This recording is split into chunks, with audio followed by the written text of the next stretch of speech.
If Lands Could Kill, featuring Night City, Ryke, Samhain Crow, and Hot Sauce.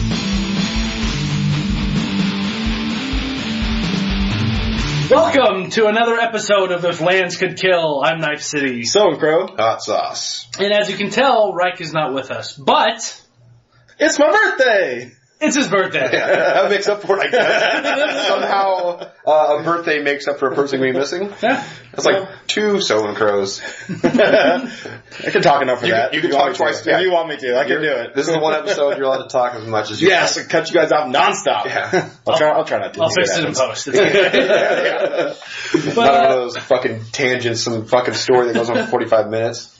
Jesus. But this episode, we're going to be talking about MTG Lore, a recent SCG Open. A little bit. More recent spoilers from Magic Origins. Woo-woo. And we're going to be talking about some tiny leaders again. Can you believe that? I mean, aren't you guys fucking tired of us talking about the tiniest of leaders? I think we're the only cast that talks about tiny leaders. Well, other people talk about it, but they talk down about it. Like, that's not a real format. That's making all these bullshit cards spike in price. Dude, you guys should try it, man. It's a lot of fun. Yeah, it's a fucking I just best. built a Tribal Elves deck, and ooh, buddy, it's pretty damn enjoyable. If you like the idea of Commander, but you hate Commander, you're going to love tiny That's leaders. the best part about it. Commander is just like, takes forever, it's too random.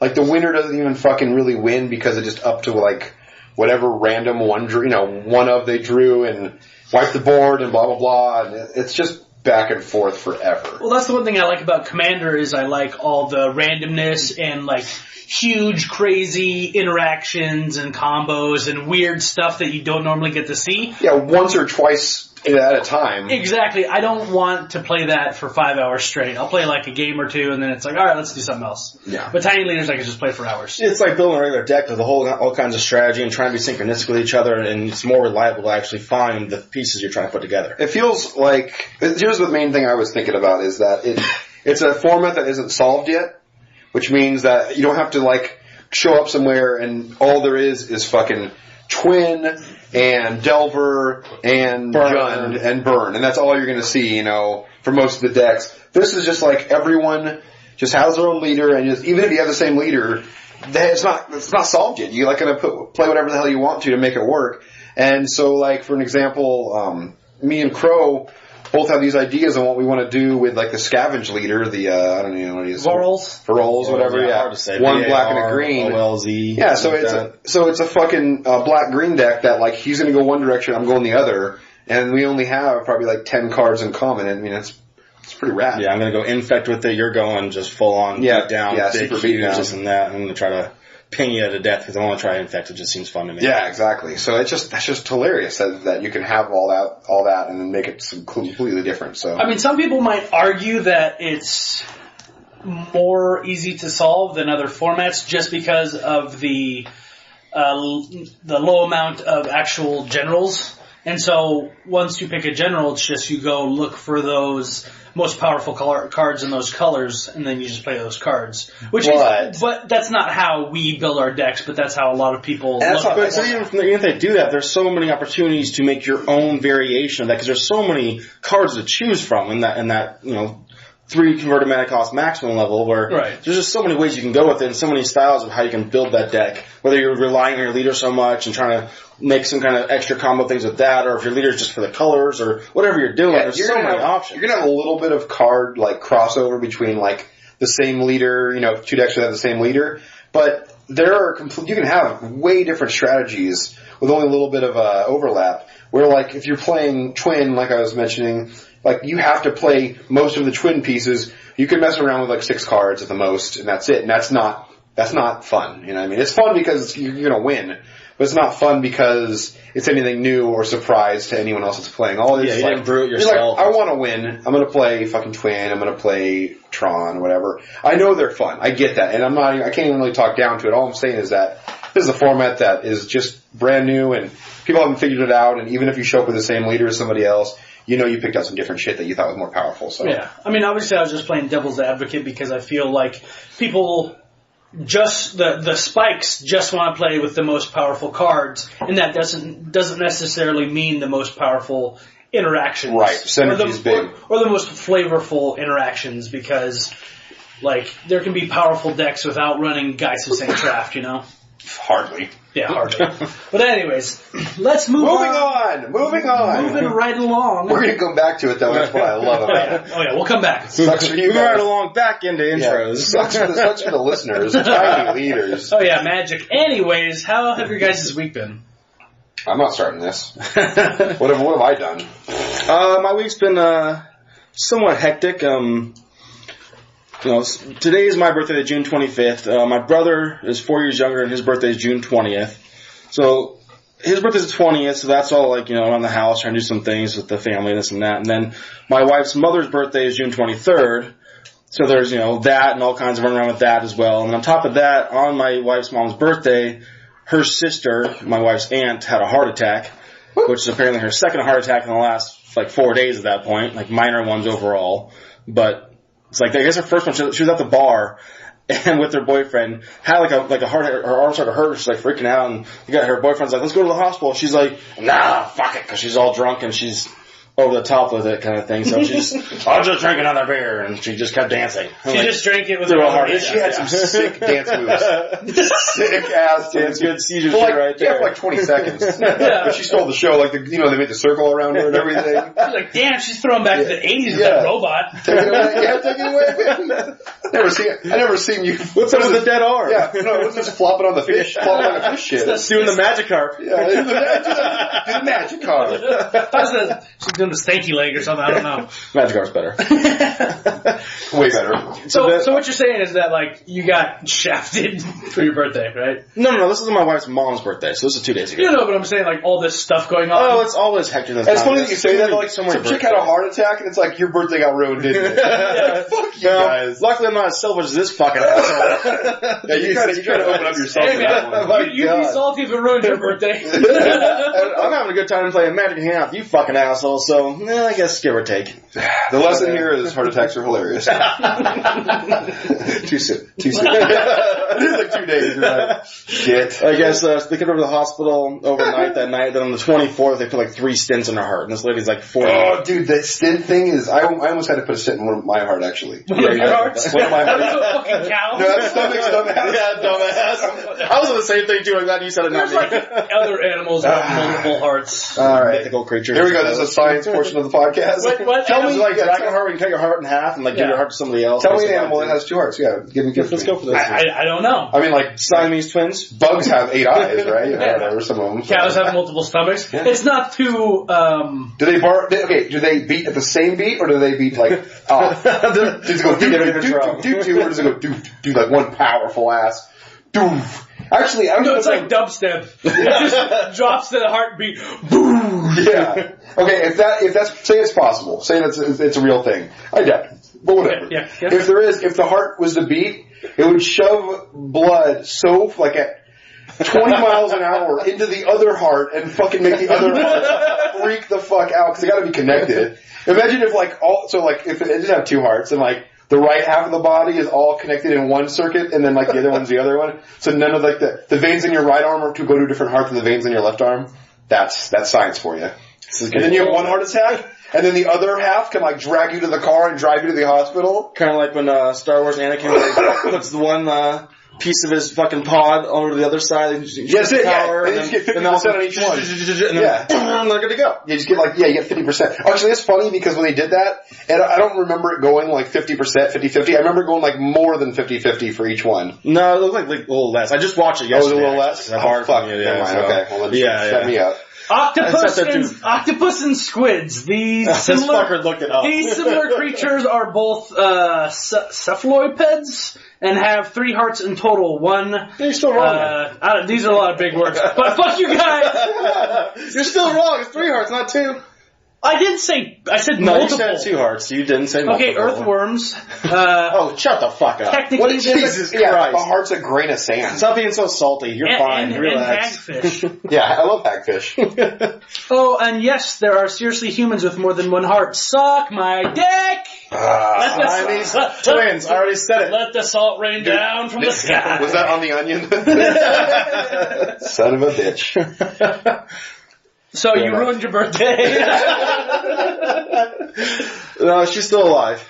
She's like 48 with a fucking 3 cents an hour. It's kind of crazy. Anyway, so, never forget, dude. You know, week's been hectic overall, but that's kind of how it always is during this time. Too many birthdays in a short period, so.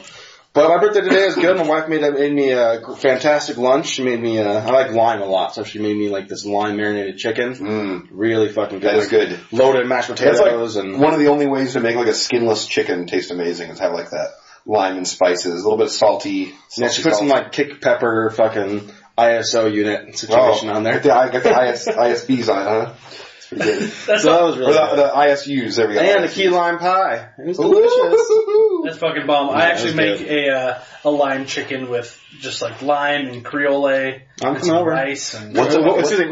What Creole? What Creole? What is it? Creole. Creole? Creole? It's a fucking neural. Are those things that the whales eat in the fucking thing? No, that's krill. No. Whatever.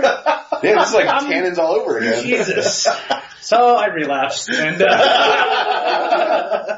get the meth rocks. we're gonna he relapsed hard. Jesus Christ.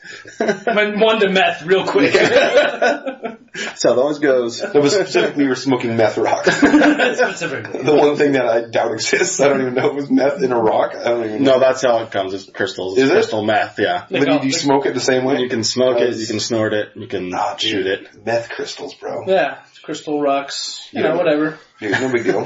Don't do that. I'm gonna though. I gotta. Your heart cannot handle it. Okay, so I'll say don't do it. Another heart and then it'll be fine. Yeah. Oh, that's what I was gonna say. Is that I almost had a fucking stent put in my heart, and they were like, well, they basically like shoved a fucking tube up my ass. It was really weird. How the ass doesn't connect to the heart. What was the circumference of this tube? I don't know. It had like looked like the head of a penis on the end of it. Big dick slit? Yeah, a big old dick slit. Kind of fleshy, 98.6 degrees. Had a guy attached to it. I'm also a doctor. Check out this meat probe. Yeah, so it was kind of a scary thing. But they checked it out and like they were like, "Oh, you're good." I'm like, "Okay, thank God," because you get a stent put in, like that's. In a lot of ways, like, you're done. Like, not like you're dead, but I mean, you can't, like, run anymore. You can't, like, have your, heart go up to, like, a certain, like, beat per minute, you know what I mean? You gotta, like, remain, like, pretty relaxed for the rest of your fucking life. If you have a stint, and you go up to, like, 180, then, like, you're gonna fucking die. I don't think you're gonna have a problem with that. Dude, my resting beat per minute is, like, 180, dude. Come on. I'm gonna die, like, any second now. That was a long time ago, though, right? What's that? Yeah, I was, like, 21, I think. But yeah, it was 2007, I think. I remember GTA 4 just came out. And that was really sweet because I had to stay in bed forever, and so I got to play GTA 4 for like 3 weeks straight. Which is not a good thing because I was in bed for like 3 weeks, but it was pretty fucking, what a badass game to sit with for 3 weeks. A lot of the games you get done in like, you're like 20 hours in, you're like, I played it way too much, and this one you can play for I'd rather have a heart attack than play this game anymore. Yeah, fuck it, I'm out. Look, I'm gonna go jog. Yeah, exactly. Beat off furiously. Yeah, Jesus Christ, that's a hard word to say, right? Oh yeah, I couldn't even jerk off for a way. Yeah, that was terrible. It's terrible, dude. It's like scary. Like if I do it too fast, I'm gonna die. And then I die, and like my parents can walk in and see me dick in my hand. And what was that in fucking Clerks where the guy paralyzed his neck because he tried to suck his own dick? Yeah. Exactly. That's when you have to like utilize the slow jerk. Well, I guess it still like builds up your heart rate. Yeah, you still get a pump and they blow it out. Yeah, you can't just. Isn't it funny? It's like Flaccid just dribbles out like this with an awkward. Isn't it a funny thing to you that like we will, as guys, when you're about to fucking cum your fucking brains out, nothing happens. Like you're not like like and girls like can't control themselves. They gotta put a damn pillow over their face sometimes because they're getting all loud. You're like, shut up. Legs start shaking. Yeah, and they're like we're just like. This is nice. That's it. You're like, yeah. I'm tired and need a shower. That's it. Like when you're kidding, it's like, it's a really funny thing that like girls like they can't control their fucking voice, and like we are like quiet. And if you're making any noises, you're just a big old faker, a big old phony. You big phony. What a phony.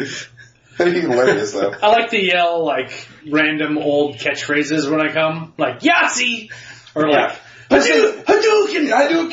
Bazinga! There was one I used to yell. It was hilarious. I wish I could remember it. I'll think on that one. Get back to you. It was funny as shit, though. Shazam! Yeah. I liked one of the other ones was I win. I was like, no whammies. Doesn't like no babies. Yeah. So my week's been pretty good. Excuse me. Oh, we haven't even done yet, dude. No, just a second. So for my birthday, though, I asked for Jurassic Park Lego games and play with my son. So we got that. I haven't had a chance to play it yet, but he's really excited about it. I showed it to him. I shouldn't have showed it to him. We're about to sit down and eat lunch. I showed him the game, and he's like, "Oh, I got all really excited to go play it and like watch it." He didn't know it was a game at first. He wanted to watch it. That's when it was a game. He's like, "Want to go play?" I'm like, "Hey, buddy, we gotta sit down and eat our lunch. Mom made this," and that ended up being a fiasco. I made the mistake of showing him early. Yeah. But I'm excited to play that game with him. And then I also got the Borderlands collection, which I'm excited to play with Hot Sauce. The Handsome Jack collection. But the most exciting news, unfortunately, it's not in yet because a couple sellers on Amazon like backed out, so it's in the mail. I am getting a box of Modern Masters 2015. Fucking A, you are. And I am quite excited about it. He's already pulled 2 Tarmogoyfs. I'm pretty sure he's going to pull a foil one plus another one plus I hope so. Whatever. This guy. I pulled a Stealth Bitter Blossoms, a couple of Tarmogoyfs, and I've only bought like 12 packs or something. It's been a pretty sweet run. He pulled an Elish Norn today. Not from Modern Masters, but a new for it's the same thing. Whatever. Yeah, it's pretty exciting for me. Yeah. And I should be opening that on a box opening video, which we will post on YouTube eventually here. We don't do videos anymore, though. Well, we're trying to get it back in. Now that Saucy has a new place and things aren't as hectic, we're trying to get back into making our videos again. Indeed, we're going to do mono tiny leaders and box opening videos. For sure. So, Mr. Knife City, House of 1,000 Dagger Slices and Paper Cuts, how was your week? Diaper slices? Dagger Slices. Oh, dagger slices. I might have mumbled it. So it's my birthday. I've been drinking a little bit. Yeah. So my week has been pretty good. What the fuck have I been doing, dude? I never. Can't have dead air. Just the sauces walked out of the room for a minute. I never remember what I've done. So obviously too much jerking off, and then lose what's going on in the head. Yeah, obviously, still been playing Neverwinter. Not as much this week, but still almost to 60, like 2 levels away. So it's 58. Well, if you want to get scientific about it. Oh my god. So yeah, I'm excited to see what the end game content is, but I have a feeling I'm not going to want to put in the time or efforts for the end game content because I have a feeling you're gonna have to like just like in Destiny, you're gonna have to like make friends and get a 15-person party together, join a guild, fucking this and that, and then usually in those situations I just play PvP.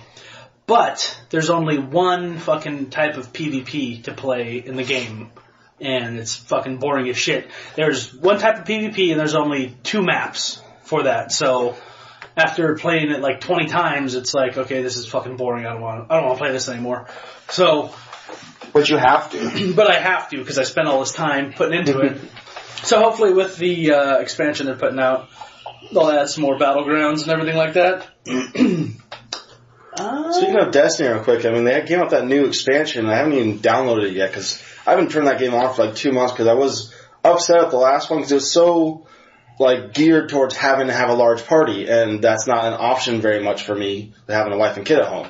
So, I mostly just, play with a single person on there, maybe meet somebody on there and play a little bit, but there's so much, like, going in the vault, and the glass vault, and all that other stuff, that's like, I'd love to go do that. And be annoyed with how difficult it is and go try it. But I don't have a big party to go do it with. Yeah, so Multiglass is pretty dope. Luckily I have like the time, but I don't. Destiny is like, it's like perfect in a lot of ways and then not very good in other half of what the game is, you know what I mean? So, I mean, I started playing the expansion probably like 2 hours in or something like that.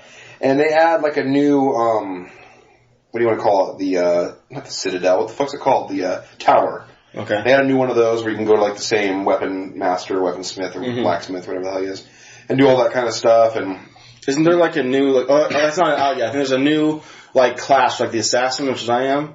There's like a new like how you can be like the golden gun or the stalker style. Right. Not the assassin, but the hunter. Thank you, the hunter. So I think they're making a third one of that, so I'm assuming the other classes are as well. Oh, I didn't know the third one. Yeah. I don't think it's out yet. I think I saw some kind of little article about it's coming out. Well, that's pretty cool. At some point. So yeah, I started playing it and like, feels like Destiny, but they added a lot of like new stuff that's like not, I don't know, it's not that important to me. It's like new, but it's like not better, it's just new. So new and different, and I don't really care about that. So I don't know, can't really say much about it. I haven't spent too much time. We're going on the 360 and I don't really like unplugging the one to plug the 360 in because I have it like, the way it's set up right now, I can't really have both plugged in at the same time. So I just need to like unplug it, and I don't know. I just kind of don't care a lot. I stopped playing Destiny like right before the expansion came out, and I just the first one. The first one. Yeah. I just I lost wood for it. I like the game. I know eventually I'll turn it back on, but since then I got Witcher 2, which I haven't beaten yet, and so after that Witcher 3, and I have Borderlands as well. So it's going to be a hot minute before I get back to it. I want to get back into it though, but I got kind of a little bit burnt out on it for a minute, so fair enough. I'll jump back into it soon. Fair enough. So other than that, I actually got to meet my girlfriend's sister's new boyfriend yesterday. How exciting! So, well, it's a weird topic. Go on. Yeah. Well, it's you touch his wiener? Yes. So I accidentally sent these guys a text message the other day. Is it a dick pic? No, I sent you guys the message about my girlfriend's sister. Her name is Veronica. She wanted me to help her move, and I was like, I sent her a message back saying, as long as your new boyfriend touches my dick, nothing gay, just like the pointer finger on my penis for like 1 second, and then I accidentally sent it to these guys, and I was like, fuck. Yeah, you were like, huh? What does that have to do with anything? I wrote back, I don't know what's happening right now, but I'm really excited. But so Veronica's been like, I don't know, she's kind of, not shy, but she's just like... A bitch. Thank you. No, she's just a little bit reserved and, just spends a lot, like, she really likes Reddit and, like, looking at shit online, porn, and stuff like that, so she's not, like, super social and interactive with people. So she started doing a little bit of online dating, which is, like, way out of her comfort zone, I feel like, but she's like 24 and like never had a boyfriend or something ridiculous. So, she went on a couple dates and she met this guy and, from what I hear, he was pretty cool, just kind of like a nerdy guy like us or whatever. So she's been going out with him for like, I don't know, a month or two or something like that. And like nobody in her family has met him. And my girlfriend met him like a couple weeks ago. And so she's always like disappearing off to meet the guy, and her dad's like wondering like where are you going, and I think she's just like embarrassed to like, it's like the first boyfriend to bring home, so it's like she's having to deal with shit that we dealt with like 10 years ago, you know what I mean? Like, so it's like super embarrassing. So your first girlfriend was you were 20? Well, that I introduced my parents. I wasn't, hey mom, this is the chick I finger banged in the park when I was 13. That's hot. 13-year-old. Wow. Don't get saucy excited. Wow. Yeah. This was last week. Video? So anyways, ended up meeting him. They both came over to my house yesterday. And we were playing Wahoo, which I think we've talked about previously on the cast. A long time ago. If not, look it up. It's a board game. And so we were playing, and, he seemed alright and pretty friendly. And then I noticed, like, I haven't been around people who are, like, stoned in a while, So I was like, wait a minute. There's all the telltale signs. Man, he's playing with the dogs way too much. She can barely fucking keep her eyes open. Wait a minute. You guys are fucking baked. And, like, so she, like, smoked pot every once in a while back in the day. And I kind of feel like she's the sister I never had, so I feel kind of like a little bit protective over her. So I'm like, this guy's getting her fucking high. And then they come over to my house. They know I'm in, like, recovery, which, I mean, most of the time being around people who are high or drunk, it's, like, not a big deal. But if you're going to be meeting somebody for the first time, who's in recovery... Well, there's a professional etiquette that you have to have with certain things in life. Well, it's just not professional. Imagine, like, having, like... It's social etiquette. There you go. That's social etiquette. So, once I realized this, it was like in the middle of us playing, I just got like pissed. And even in my mind, I was like, well, this isn't even that big of a thing to be pissed about. But the other half of me wouldn't let it go. It's a respect thing. Yeah, and I just got more and more pissed.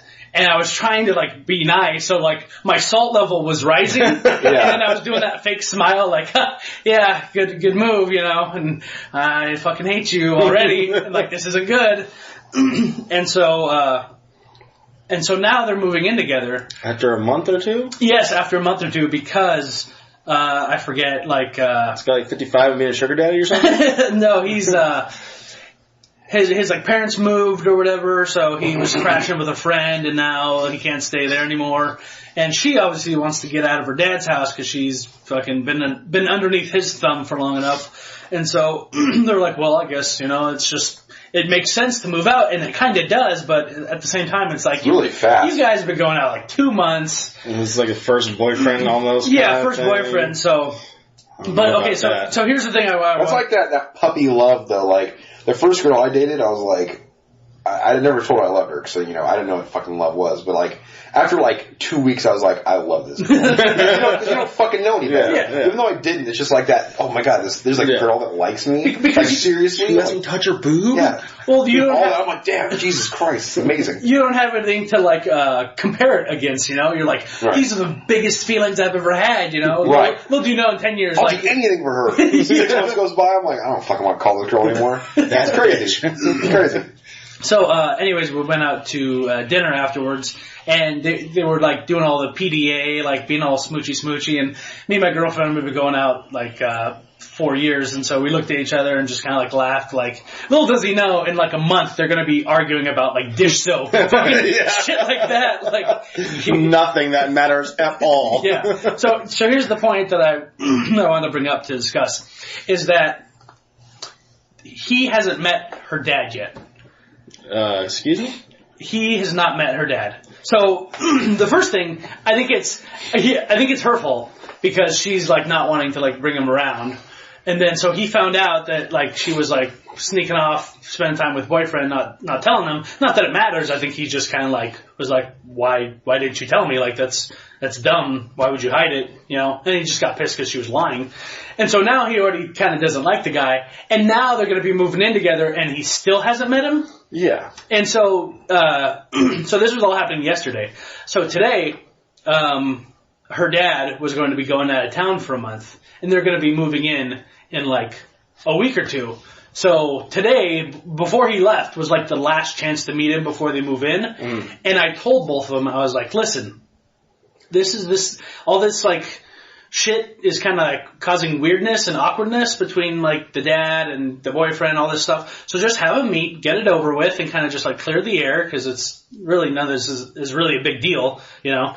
And so she's like, yeah, I'll have them meet tomorrow. Turns out she didn't have them meet. So the dad's gone for a month, and they're gonna move in. And I'm like, okay, you're fucked now. Like the family's never gonna like this guy. Yeah, never gonna accept him. Yeah, because they're gonna see a guy just came in, swooped up, you know, the last of the single daughters or whatever. Has zero respect for what, etiquette, what things you're supposed to do. There's an age and difference. Like, 24 is like right on the cusp. Like, it is right on the cusp of like not having to like necessarily meet the parents right away.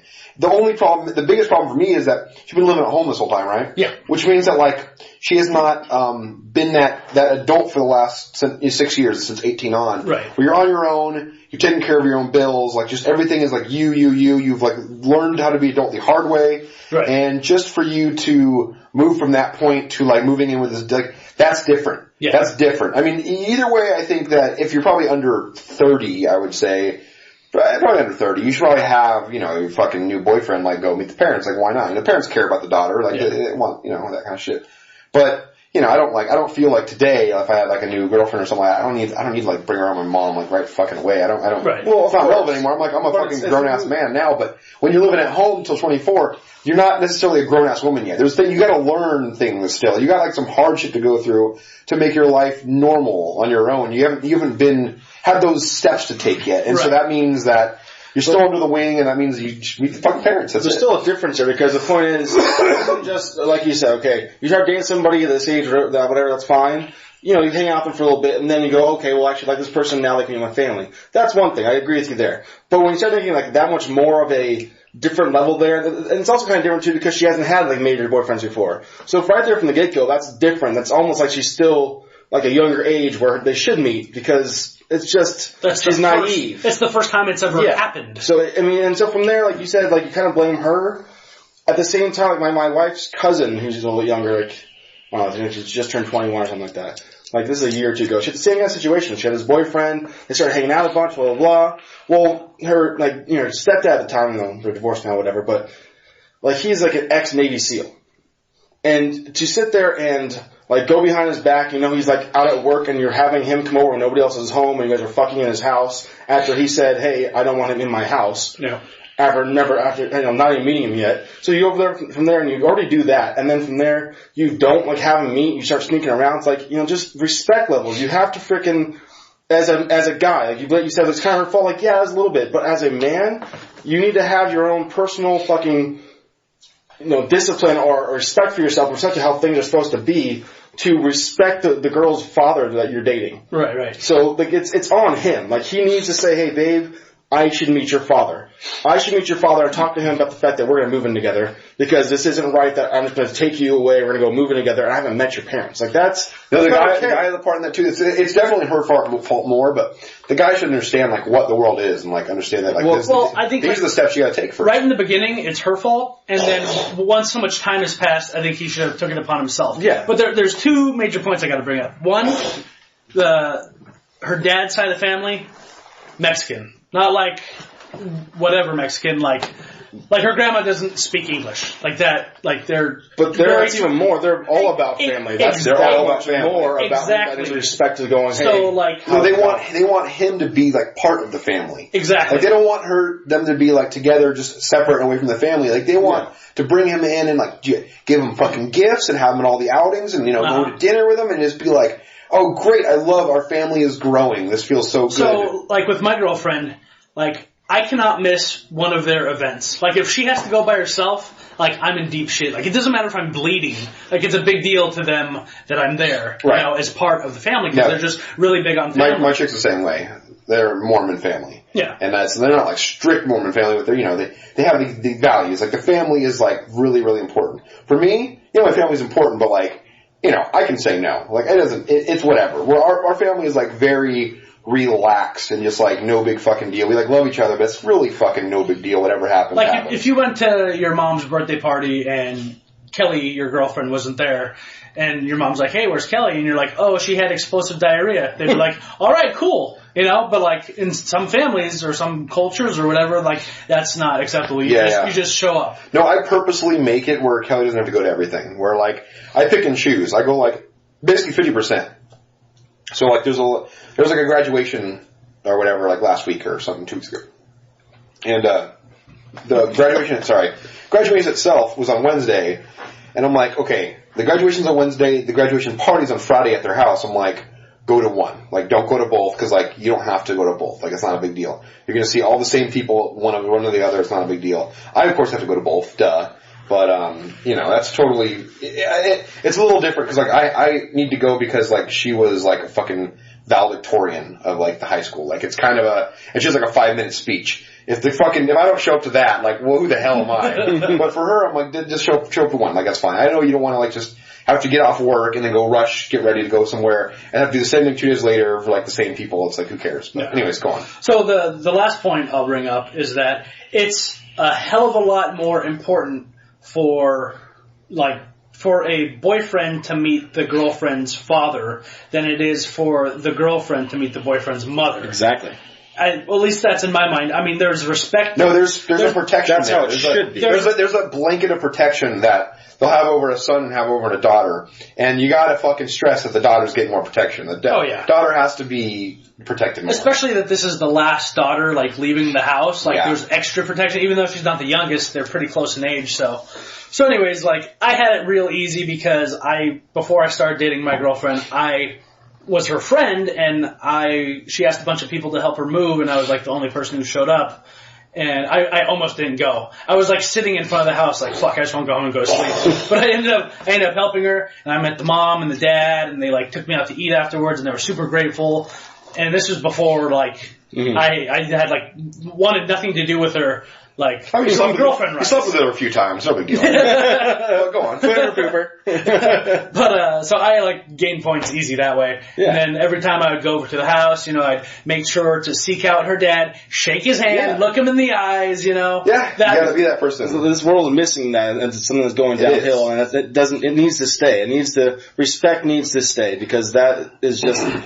chaos will ensue if the whole world becomes these little pieces of shit that they are now. This is the thing also that is like something that is going to go away like really quick if it hasn't gone away already. Is like if you're going to get married, like ask the father to take the daughter. Yeah. You know what I mean? Like make sure the parents know that you're going to plan this before you do it. Make sure that the parents are like ready for it. They're aware. They're obviously going to have to put some money into it anyways. So like, or that's what. At least traditionally, typical, whatever. At least I think both sides should put in.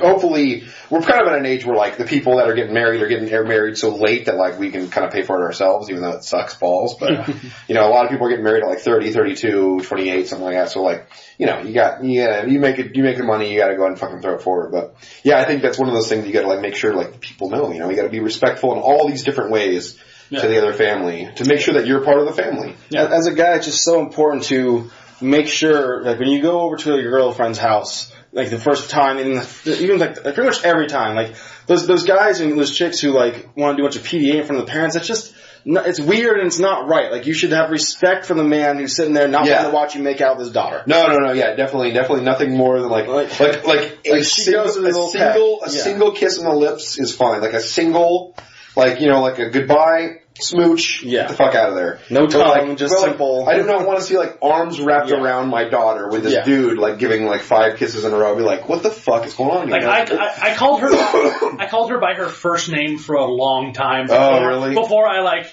in front of her dad said, "Hey, babe." You're right, actually. It was, and it's not that he's that strict and crazy of a guy. It's just that, and it's that awkwardness. And I just had to work through that awkwardness, like, especially with their family too, because like I said, they're, pretty Mexican, and so, like, when I'd go over there, like, some of them would be speaking Spanish, and like, like, I didn't know, like, a lot of people, and then I'd just kind of, like, be standing there being the awkward guy. Now, they fucking love me, and even though I've been over there 1,000 times, they're still like, oh, you like menudo? And I'm like, yeah, I come over and eat it every time. Like, I'm like one of the only white boys in the family now, so they're just like, oh yeah, and then they feed me all the time. So now it's not awkward, but you have to... menudo's not that good. I really like Really? Nah, I don't really like menudo. I mean, I'm Mexican, and like, I like a lot of that stuff, but like, I'll go for like a little bit of little cow cheek, cow tongue every once in a while. Little cow tongue tacos? Fuck like, I'm not eating any of that. Even like brains. Even brains. I don't care. Cooked right, it's fine, but menudo for some reason, like, intestine lining, even like pho. Yeah. Like the intestine lining soup shit, I'm not a fan. I like it. I was so good about being respectful to my wife's parents and doing it right that even to this day, like, we're having some kind of fight and like she goes like talk to them or whatever's going on. And like she'll tell her side, and still to this day, like 3/4 of the time, I take my side. like you're being a bitch. Like, I don't actually say it to her, but she'll call like, "God damn, even my dad's on your side, you fucking asshole." Like, well, babe, I don't tell you because exactly. This is like the relationship cast now. Yeah, it is. But there's just that. We take any callers? But there's that point in a relationship, especially in the beginning or like the first year or so, where you just have to be that awkward fucking person in front of their family. Yeah. You just have to like have that social. I mean, maybe this doesn't happen to a lot of people, but I just had like a bunch of social anxiety, and like I forget what the circumstance was, but me and my girlfriend had been going out like 6 months or whatever, and she wanted me to spend the night. I think I was like taking her to the airport or something, so she wanted me to spend the night. I'm like, I'm not spending the night in your bed with your dad in the house, like in or out of the house. I'm not spending the night. Yeah, you're on the couch. Yeah, if that. And then she was like, fuck this, I'm gonna go talk to my dad about it. And then like, she left the room. She left the room before I could like grab her. And so she went and talked to her dad, and she's like, hey, I want Kurt to spend the night so he can take me to the airport in the morning, but he doesn't want to because he wants to like respect you and the situation. And he's like, no, he can stay the night. And so like, it totally worked in my favor. He was like, all right, I like this guy. But that's the way it works. That's exactly the way it works. You did it correct. If you can prove something, then they're like A+. We're good to go. Like anything you want to do, it's fine. I don't care. So like now he's like totally like, you know, oh yeah, when we go out to dinner, he's like, no, I'll pay for you. You're one of the family, you know. I'm like, sweet. Yeah. I'm fucking your daughter. You tell them that. So I just thought it was a really big talking point for me because me and my girlfriend talked a lot about it where it's kind of past the point of no return to where it's like, all right, mistake. You fucked up. And like my girlfriend even texted her because my girlfriend wasn't really bothered that they were high. But I was like, you know what? For some reason, like when you're going to first meet somebody and obviously if she has said anything about us, the first thing that she's going to say is that we're clean and sober. So, you know, obviously it's just a disrespect. And so I was like, you know what? She's fucked. They're both fucked. Good luck. So it's making me look even better now. Yeah. So I'm like, I'm the great, like, quote unquote son-in-law now. So. I'm the great white. The great white boyfriend. So is he white too, the other guy? Yeah, he's like super white. Like he was born in Germany white. Was he like Raheem's downstairs roommate? Remember that guy? Kind of, yeah. But he's not, like, I don't remember his name. Not a douchebag. Like I got the douchebag. Mark was his name. Mark, yeah, fucking guy. But anyways, I mean, this guy looks pretty much harmless. He's just kind of like nerdy looking, and he's like way too into like PDA. Like sitting across from us at the restaurant, he was like smooching away and like doing all sorts of like, you know, just like he's 14. Yeah, exactly. But I'm like, dude, like, no, we're in public and you're in front of me, and you just met me, like. I don't know. He obviously doesn't care. It was just weird. Like, obviously, he just doesn't know any better or something, so I'm gonna kill him. Anyways, what have you How was your week, Sauce? First of all, so starting next week, we're gonna be killing this boyfriend. We're coming for you, Tim. Coming for you. Yeah, now allegedly. Now I know his name, and so now I'm one step closer to killing him. So, my week, I got that car last week, right? And, I gotta be honest, I'm not missing my WRX, which is really weird. Even though I'm like sad, the sense of like this car was like quiet, refined, and like fast-ish. But, this new car, it's that excitement that I was talking about last cast of like buying car parts and just like customizing it and making it your own little baby. And this car, for as far as like what parts go, it's like as cheap as can be, like Honda Civic cheap. So I've been able to just like drop like all kinds of little money here and there into the car. This week I dropped it off Monday to get it painted. So like the paint itself was like real bad, but the body and like the panels are real straight and clean. So I know like I dropped it off. I know they had to do like all kinds of prep work to like sand the whole body down, but I'm getting it painted like red, like regular like Ferrari red. It's called, I think it's called flame red. It's like red. Oh, you little flamer. Yeah, I'm a flamer, dude. Like whatever red is, it's red. It's just fucking red. So I'm getting that. Did you get your little headlight problem fixed from the last? I did happen one more time. Only when it's like cold outside. No idea what that is. So the next morning I hit it once. And shit. Yeah, the next morning I hit it once, goes back down. I'm like, what the fuck? It's got pop-up headlights. So yeah, I don't know what the hell that's going on with that. But I bought like new headlights for it with HID projectors, like, you know, like what you see like on an Audi or like a fucking Mercedes or something like that, like the like whitish, almost blue. Where you turn them on, the ones that I fucking hate having behind me. Well, they're not that powerful. Okay, so like the wattage is low. That makes it so dangerous. Right. It's super bright. It's like that should be a fucking. No. It's too bright. Mine people can't see in front of you. You're right. I hate that shit. I get that. No, for sure. These are the low wattage ones. They're like the lowest you can get. Okay. So they're like normal brightness. They do see farther than standard halogen bulbs, but not like by a lot. But they do have the color I want, and that's what's important to me for some reason about like the aesthetics of certain things about a car. I don't like body kits and I don't like wings and all this other stuff, but I like the headlights and like blinkers and tail lights. I want them to be like really clean looking. I feel like if you have headlights that are like all that, they have all the yellow on it, you know, from like time. Like my car. You're having to? Yeah. So if there's nobody else on the road and I'm driving, like, I can't barely see. Like, I can do fine, but like, the lights barely, like, anything. So like, those things make a car look old. Yeah. You know what I mean? Well, my car is old. And my car is a 91. 24 years old. But because I have like new taillights, new blinkers, new side markers, new headlights, new whatever, you know, interior lighting too, it just looks like fresh and clean. Everything's all bright and shiny, and the new paint, it's going to make it look like a lot newer car. And I didn't have to put barely money into it because everything's so cheap for it. We have a car name now, by the way. What's that? Outcast.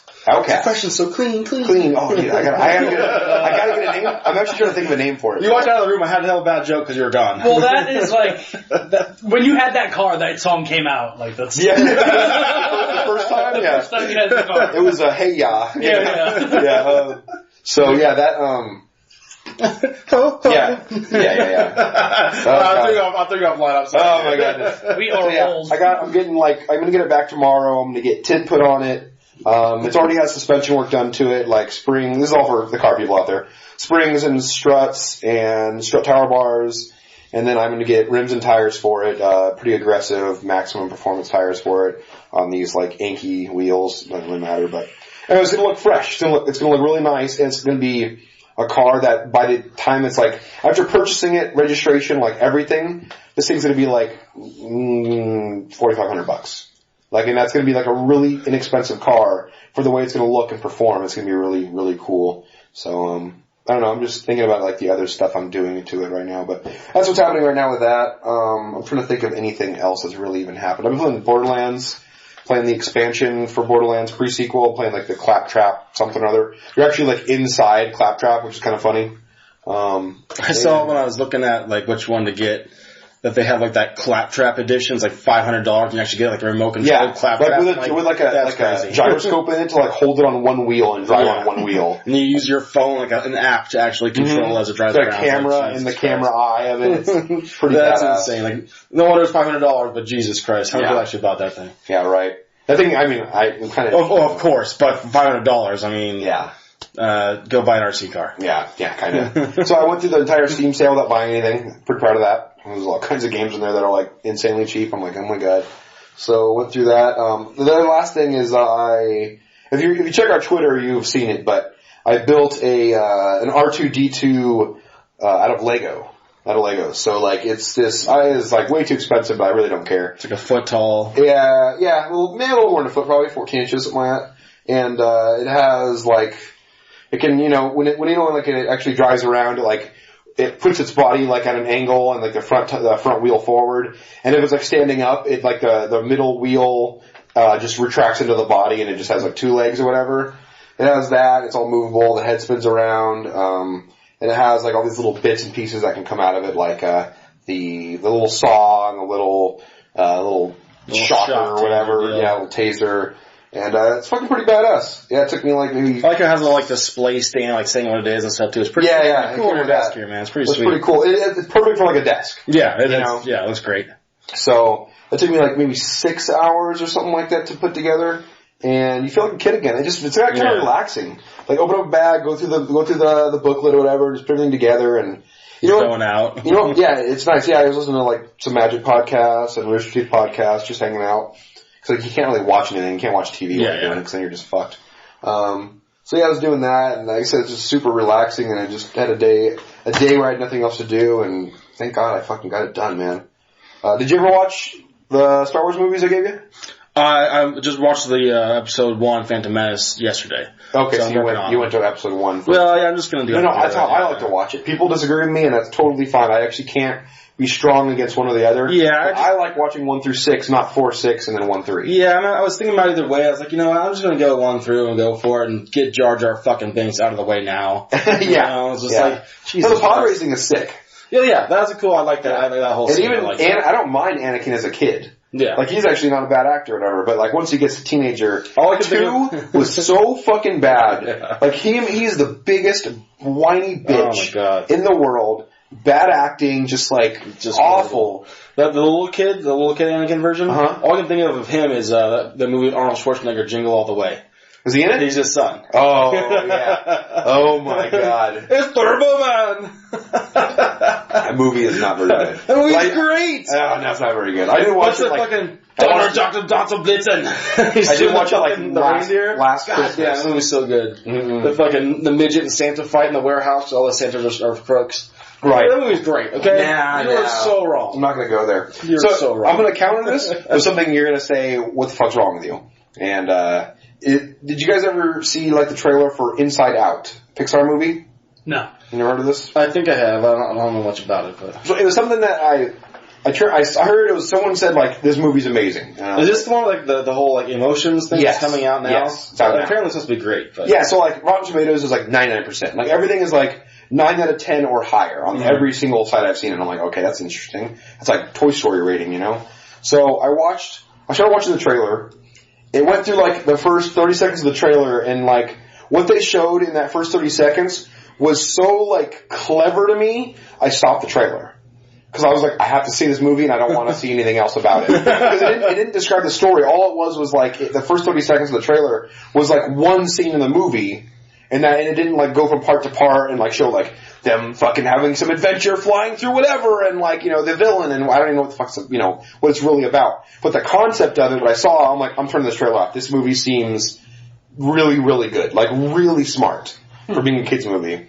So if anyone's seen it out there, you're probably going to say like this is a great movie or this movie is fucking overrated. I have no idea, but I haven't seen it yet. I wanted to see it this week, but my girlfriend didn't have the time. But I want to go see it. That's weird. I don't see kids movies often. I don't mind. Like Pixar they're brilliant. I mean, really. But for some reason, like I'm not really into like Monsters Inc. or even like Despicable Me, all these other like classics that people for all ages really like. But this one, the concept of it, I'm like, this is really fucking clever, and I want to watch it with my girlfriend because the scene that I saw in the trailer, I was like, I want to sit next to her while this is going on, so that we can like look at each other and go like, yeah, yeah, like it's a scene between a man and a woman, and what's going on in the man's brain, what's going on in the woman's brain, and it's really going to be funny for both of us to see like what stupid shit women think, and also stupid shit men think at the same time. Really try to save yourself there. Yeah. The guy's thing was pretty bad too, and they're both like really funny to me. So I thought that was interesting. My wife allegedly downloaded it and said it was fantastic. So. Okay, cool. Well, that's cool. I'm glad. It seems really clever, and I like clever movies over most other things. So is this alleged download in decent quality? I believe so. Very good. I didn't watch it with her. I mean, I made fun of her because she was watching it alone without her son there. I'm like, you could just watch this with Darby, right? Yeah, two birds, one stone, dude. Come on. Actually, she's like, I will. Don't worry. I'm going to watch it again with him. I'm like, okay, babe. Yeah, whatever. That's funny. Oh, I guess I'll watch it when you end up buying it and I have to watch it with him a bunch of times. Yeah, a bunch of times. And you just get fucking sick with it. Like, so you don't know how many fucking times I had to watch the movie The Lorax. Oh dear God! No, I never saw that. See, like those are there's like you don't have kids. I mean, right. There's like over half those movies. I'm like, I'm not interested. Like even like Cloudy with Meatballs. That was our time. That's actually not a bad movie. But like I'm not. Him. Like he watches that one too. And for some reason, I'm not interested. Like I'm just not, and that's weird because you shouldn't because you're almost 30. Still, I mean, we like totally read the books, but it's not like sweet, I want to watch that movie. Like Cars, obviously. I like Cars. Cars was a good movie. That was Cloudy with Meatballs was a book. Oh, okay. Yeah. That's what I'm saying. It's our time as in. Back when it was a book. I read Goosebumps. You fucking nerds. Whatever, dude. I had every fucking Goosebumps from like 1 to 110, dude. I still have it in my, it's in like the attic at my grandpa's house. I had this, Rest in peace, Grandpa. Never forget. My favorite one was Beast from the East. I don't know. I always thought of my mom for that one. Is she Middle Eastern? No, East, like East Coast, you fucking. Yeah, from DC, bro. New Jersey. Ghetto DC. I'm sorry for New Jersey, I'm sorry. So, did you guys ever see the Goosebumps, like, TV series? Oh, yeah. So I had this clown mask. Oh, shit. That I had bought when for one Halloween or whatever, and it would sit in the corner of my room. And it never bothered me. I'm not scared of clowns. But the first episode of Goosebumps was the one where the mask comes to life. Yeah. Oh, I remember that one. Oh, yeah. That's like the most famous one. Yeah. And so, that night, after watching it, I put the mask in the closet. Yeah. Not because it was a clown, just because it was a fucking mask. Yeah. That was like me with Chucky. Like, that shower scene just freaked me the fuck out. Like, every time, like, still to this day, like, randomly, like, once or twice. That's like him with a knife, right? Yeah, a little doll that comes to life with a fucking knife. Well, I know that, but I mean, like, he was stabbing her in the shower with a knife. Yeah, exactly. So, like, I saw that, though. I don't know how old I was at the time, but, like, for, like, a solid, like, 3 months straight, like, in the shower, I would, like, look up there, like, every fucking couple minutes. Now, Chucky was our time, as in, like, Chucky was the perfect timing for a kid to be fucking freaked out by. Yeah, exactly. You know? So, I mean, if you're 30 now, Chucky would scare the shit out of your kid, because Chucky was, like, probably, like, I don't even know, like, 92, something like that. It's been a long time. It's pretty old, but I mean, it was around the time, I got scared too. And I saw, like, The Exorcist and stuff, and that was, like, scary, but not scary like Chucky was, even though The Exorcist is, like, way scarier for, like, for whatever reason. But Chucky, for some reason, like, yeah, you're a kid, you still have toys, like coming to life, and you're like 9 years old. I'm like, this is fucking frightening as shit. So let's get around to some magic. Oh, I hate this stuff. This is the opening is the best part. For the people who have fast forwarded, here's the time to listen again. Yeah. I should put in the time when we start talking about magic. Vice versa. Kyle Stillwell, you are allowed to turn the podcast off right now. So, we're going to be talking about everyone's favorite topic, magic lore. Sauce, you can go get some beer, talk with your girlfriend. Quick link in there. It's good. So, some stories have come out about the Planeswalkers in Magic Origins. I want to cut you off real quick. Yep. They also have Jace out now. Yes. But go on. So they have, the first one that came out was Chandra, and then Liliana, and is Jace the Third? Mm-hmm. Okay.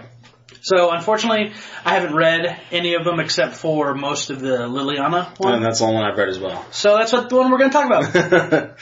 So, okay, Liliana's the best fucking one. Yeah, exactly. It's all good. So, they told some story, whether it was in the cards or Uncharted Realms or, the actual novels they had out about Liliana's quote-unquote, origins, not her pre-Spark origins, but just from when she was a Planeswalker on. So, what they had said was that, basically she had made a deal with some demons so she could become more powerful, but she had to give up her soul, or she had to... Yeah, there was her soul and her, Like, after she died, she had to work for him or something, or something. I didn't read that original story you're talking about, so, the story, reading her now, what they released of her origin. They're different now in a lot of ways, too, which is right, but that's that's what the, story was loosely based on. Mm-hmm. So, now going back to, the actual origin story, is that on her home plane of Dominaria, which was the original magic plane, which means she is old as fuck. She's one of the oldest planeswalkers. Probably right? No? No, Nicol Bolas, I think, is the oldest planeswalker, the dragon. So she was on Dominaria. She was studying under a healer, and she was more into the herbs and medicine and stuff like that. Yeah, what you would classify as a white healer. All about healing and being like that, rather than a white mage. Excuse me. Right. All about healing and. But there wasn't a lot of magic in her schooling. There was little magic, but it was mostly herbs and potions and shit like that. Pestle and mortar shit. Yeah, exactly. So, on the side, she had been learning, studying up on magic, studying up on trying to make her healing even better. But she was kind of doing a broad generalization of just learning magic so she could become a better healer. And so the story starts out without her, master knowing. Yeah, without the person she was training under knowing, which I forget her name. But the story starts out that her brother is fatally sick, and then she's trying to find some roots. And her father's kingdom is under siege. Yes. There's lots of enemies out there in the forest and all this kind of shit. There's a big battle going on, and so she's trying to find some roots or something to save her brother so she can make a potion or whatever. And so she ends up going to the place where the roots are, and they're all burned up from the fires and the fighting. And well, real quickly before she actually gets there's a crow that she happens to notice, and she's looking at this thing, thinking this thing is watching her. And suddenly, as she's running through the forest, suddenly this man appears. And he's the crow. Yeah, they don't tell at that moment, but you quickly realize that he is the crow. Yeah. And so he ends up talking to her and this and that, and she's trying to say, I need to get here, and he's telling her the roots are gone, the hags have burned the plains where these roots are. So he's telling her this and that, and trying to seed the dark magic slowly into making her think about it. Yeah, and she's kind of all right, fuck off, buddy, whatever. Yeah. And so she goes, she can't find the roots, and she's like, well, what the fuck am I supposed to do? And the guy's like, you know what you're supposed to do. And she's like, what? What the fuck are you talking about? Anyways, she gets in a little bit of a fight with some of the hags or the attacking people. And she uses some of her dark magic that she's learned to like raise some dead and raise some spirits. It's kind of like swelled within her. She like realized like these hags are in her way from stopping them. So they're stopping her from saving her brother. Getting this root, even though it's burned, she has to try to do something. So obviously this is a short story, so they couldn't really like drag it out. So the change within her happens pretty fast in the story, from like being good healer to, hey, get the fuck out of my way, I'm trying to do something, here's all this dark magic that I'm gonna fuck you up with. Yeah. And so what she ends up doing is like reanimating the roots, so she can take them back to her brother. She takes them back to the brother. Her master finds out that she's done all this evil shit, and she's like, yeah, whatever, I just gotta save my brother. Like dark infuse these roots rather than, because the roots are now burnt, so she has to use some dark magic to make them viable as far as she knows. So they're all fucked up and dark and whatever. So she gives them to him, and he starts convulsing and this and that. And basically he comes back. I don't know if he's officially dead, but he gets transformed. Screaming in pain. Yeah, he gets transformed into this like, zombie-ish beast of a person, and he's like... He's apparently in wailing pain, and like, what have you done to me? And exactly. Damn my soul for eternity. And so he starts attacking her, and she basically has to put him down. Long story short. Does she actually... I don't think she actually kills him. I believe she's being choked out, and finally she has to use her magic again to like blast him off of her. Okay. And as she does this, I believe she runs away. So, like, he is left, like, hurt on the ground, but alive. Like, well, alive as a dead zombie, basically. Yeah. Alive Dead Zombies. Yeah. It's the name of my new album. Got around black guy poking his head in. Rahim! What's up? You want to come sit down? Well, probably would be excellent. All right. That's pretty good. Yeah. Good talk. Should probably get going. Just saying hi. Okay. Well, hello. Get the fuck out. Yeah. Sorry, dude. I love you. My bad. Oh, sad face. I love you. Fuck you guys. Fuck you more. And cut. And so it kind of jumps forward in time to a point. Okay, so back with the original Planeswalkers, they were like godlike. They had like super awesome omnipotent powers and everything. And then I forget exactly how it went down, but there was a thing called the Mending, to where their powers got cut drastically, very drastically. They're still powerful mages, but nowhere near the power they had before. And so at this point, Liliana's talking with Nicobolus, which is a big scary dragon guy. Isn't she kind of studying under him a little bit? Or no, she's going to him for advice on how to get her power back. And she's now at this point an old woman. Yes. And she's trying to regain her youth. Yeah. So she's old as hell. So Nicobolus, I think he's the oldest planeswalker, and he's, somewhat, obviously, dragons live longer than normal, but Liliana's been able to, being a planeswalker and being powerful, being able to drag out her lifespan, but regardless, she's still aging, so she's this old, haggard woman, and so she's going to Nicobolus trying to find out how to, evade death. Mm-hmm. And then Nicobolus is kind of like, well, you can still do shit after death, it's not that big of a deal. Yeah, and so she's basically saying that you are a necromancer, you know that you can turn yourself into a zombie and continue on. Yeah, but she is against that. She does not want to cross over. She wants to use the dead. She does not want to be the dead. Yeah, and she wants to be youthful, and kind of chasing... Smoking. Yeah, and hot. And so, basically, Nicobolus introduces her to 4 demons. And so, they don't really, she has to go through a trial with each demon and prove, her worth, or she has to, promise them, basically an IOU kind of thing, or give them something to increase her power level. And they really kind of skim over the first 3 demons. Right. It's mostly about the last demon. Right. And exactly there was something special that happened with the last demon? So, with the last demon, Nicobolus is telling her, don't piss these demons off. Do not fight with them. Do not let them, do not turn the corner. No matter what they say or try to do, do not, aggravate them into a fight. Right. So from the get-go, talking to this one, he's itching for the fight. He wants this to go, sour, whatever he's doing. And, like, to basically prove that he is fucking, no matter how much power she's gained out from the other three, or no matter what she thinks she is, that he is always going to be better than her. Right. So he basically forces them into a fight. She gives it everything she's got, and he pretty much just laughs in her face. And at this point, he then grabs her and, tells her, like, I will always be better than you. And at this point, like, you kind of talk about, like, even during this time, like, maybe it's like a little afterwards, like, he kind of underestimates truly how powerful she is. So as he's grabbed her and, like, telling her, like, I'm so much better, like, he literally starts to take his claw and, like, scrape away her old skin to reveal, like, the new body under her. And that's where she gets all of her scars that kind of, like, illuminate with her magic.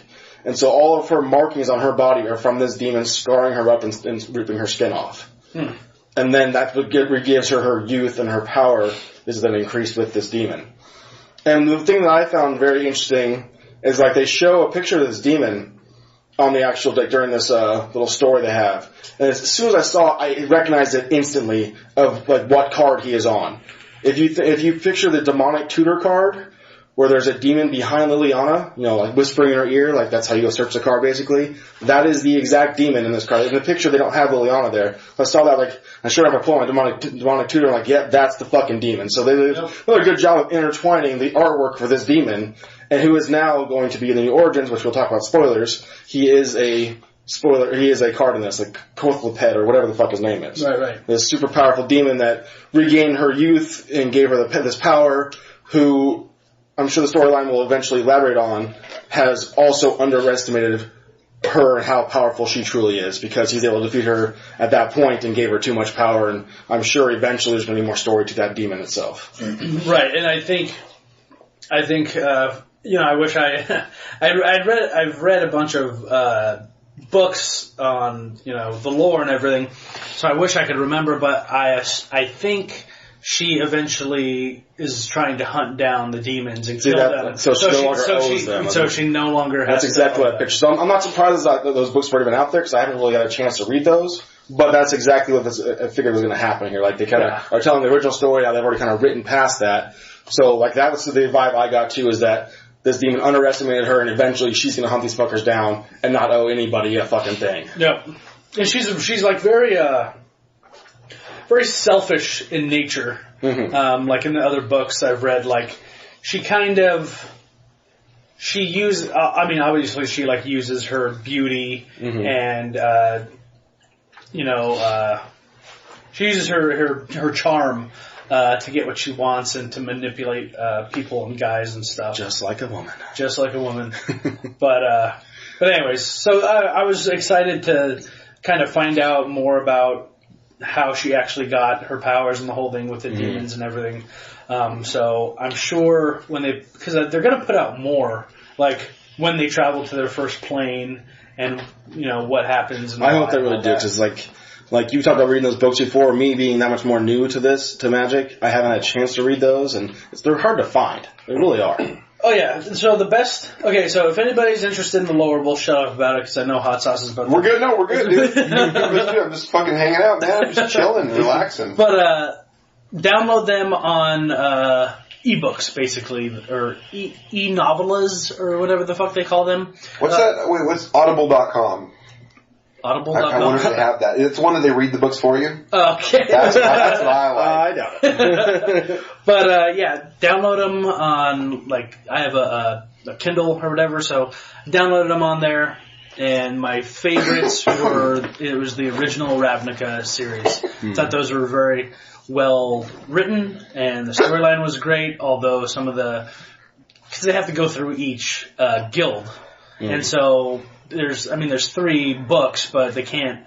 It's mostly focused on the main characters in Boros, and so they really follow that around. I wish they would have done more with Dimir. It's like Dimir's way better. There's some shit in there that talks about him and all this, but I wish they would have gone into the. Anyways, I'll let you read them, or let the listeners don't want to ruin anything. But definitely go check those out. I've read some of the other ones, the Artificer ones with Tezzeret, and that one's pretty good too. Jace is in there. And so, you want me to borrow your notebook? I think I can if you can just log on to my little Gmail thing. Yeah, you probably do it on an iPad. Okay. Yeah. Same thing. Yeah. So yeah, go check them out. And Uncharted Realms is the section of the Wizards website where they put out all the lore stories. So go check those out. And speaking of Liliana and her pre-Spark business, let's get right into some spoilers. Obviously, we've already talked about most of the Planeswalkers. Real quick, going from that lore into spoilers. Right. Oh. We've always talked about her already because she was the very first origin card spoiled. Right. But it's just so fantastic how well they intertwine the lore with the creature card itself. Like when she flips, becomes that Planeswalker, she creates a 2/2 zombie. She's creating her brother when she flips. Yes. That is such a fucking cool intertwining action they did of the storyline into the actual cards. That's my favorite. By the way, so far. I mentioned this when it got spoiled. That you thought it was her brother. I knew it was because I watched the lore video because I'm weird like that. You don't like lore. Why the hell would you watch the lore video? Because I like the people that put the lore video out, so I watch whatever they do. That's all it was. But yeah. Anyways, who cares? Who cares about me? So, alright, spoiler time. Alright, I'm back in the cast. Here we go. Party time. Excellent. Tubular. So, we're starting off, we podcasted on the 18th, so... I just farted. Oh, very good. So, basically we're looking at the 19th on as far as mythicspoiler.com. That's where you can find all the stuff day to day. We haven't seen yet. What? I'm gonna hold on. Top of the page. We haven't seen that one Hold on. to talk about yet. Let me look. Alright, here we go. Break time. Oh! Here we go. Edit. Okay, so a card was just spoiled. So this is, June 26th? June 26th. That's what it's spoiled as, because, probably East Coast, whatever. Yeah. It's 10 p.m. where we're at on the West Coast. So this is Knight of the White Orchard for Plains in the Plains. It's a human knight 2/2, has first strike. When it enters the battlefield, if an opponent controls more lands than you, you may search your library for a Plains card, put it on the battlefield, then shuffle your library. The best part is, it doesn't come in tapped. Yes. So that's actually, that kind of makes it rare. Because you can't have an uncommon card bring in stuff untapped. Yeah, so that's actually different. And isn't it kind of different for white to have land searching abilities like card enters the field? No, because there's land tax. It's more of an older that's what I'm saying. type of white. Obviously a green thing that happens. But I haven't really seen that in other colors too much. They've moved it over to green, but white had back in the day, or at least from a couple cards I've seen, had a. Let's just say if another color does it, it's that. Because there's always two colors that do something. And there may be one major primary color, but there's going to be another color that does a little bit touch of it. on it. Touch on it, yeah. Just give it a little touch. So isn't that what the whole death and taxes thing is in Legacy? Yeah, I believe so. It's all about exactly kind of what this goes to. So pretty much you want this card when you're on the draw. Because they're going to have more lands when you go ahead and play this. So, Magic Origins is supposed to be about 10 different planes. And every card that comes out is supposed to be from one of those planes, one of those sets or whatever I should say. Right, so it's the original home plane of the Planeswalker and then the first plane they travel to. Yeah, and then so there's 5 of them. There you go. Yep. 5 times 2. Yep. So this is supposed to be something like that, and so we're probably at some plane, some kind of Gideon, what is it, Theros and what else? I forget his home plane. Okay, but it's probably from that. No, his home plane is Theros, and then it goes which I still think is a cop-out. That's fine. Yeah. That's what happens. But yeah, so it's probably something like that, though. But the fact that it comes in untapped, and if you're on the draw, not the play, this works. Yes. You know what I mean? So also this is kind of reminiscent of land tax, which is for single planes. It's an enchantment. At the beginning of your upkeep, if an opponent controls more lands than you, you may search your library for up to 3 basic land cards, reveal them, put them in your hand, shuffle your library. What is that from? Okay, that is a very old enchantment. Okay. I was saying, for me, what I was kind of making a comment about is you're saying that's an enchantment, and that does that kind of thing. Right. I was kind of making the comment of a creature coming in and allowing you to get another land. Right. Well, yeah, so it's you're right. similar things you're talking about. Right. I was really talking about a creature doing it. In green, there's 20 of those damn things. But yeah, in white, it's strange. Well, what they're doing now is taking powerful spell effects, changing them a little bit, and stapling them to creatures. Mm-hmm. Because The spells they made in the early days of Magic were super powerful. They don't want to do that, so they're kind of weakening them a bit, giving basically the same effect and putting them to a creature so they can die. I've noticed that that's what they're doing. Fair enough. Okay, so moving down. So what do you guys think about that one, though? Pretty good? Yeah, it's alright. Just double, hey, why not? Double white first strike? I mean, I see play. I like a lot of those things. Demonic Pact. This is a card that I am super, super interested in. As far as what's going to impact, I almost don't care. I just like that Magic did this. It is pretty sweet. Wizards did something strange, and I like when they do that shit. So it's kind of like that demon when you can't win the game and you can't lose the game. Weird shit like that. It's is this playable? I don't know. It reads awesome, I guess. So it's a mythic. It's an enchantment for 2 and 2 black. At the beginning of your upkeep, choose one that hasn't been chosen. Weird fucking text already. There's 4 of them.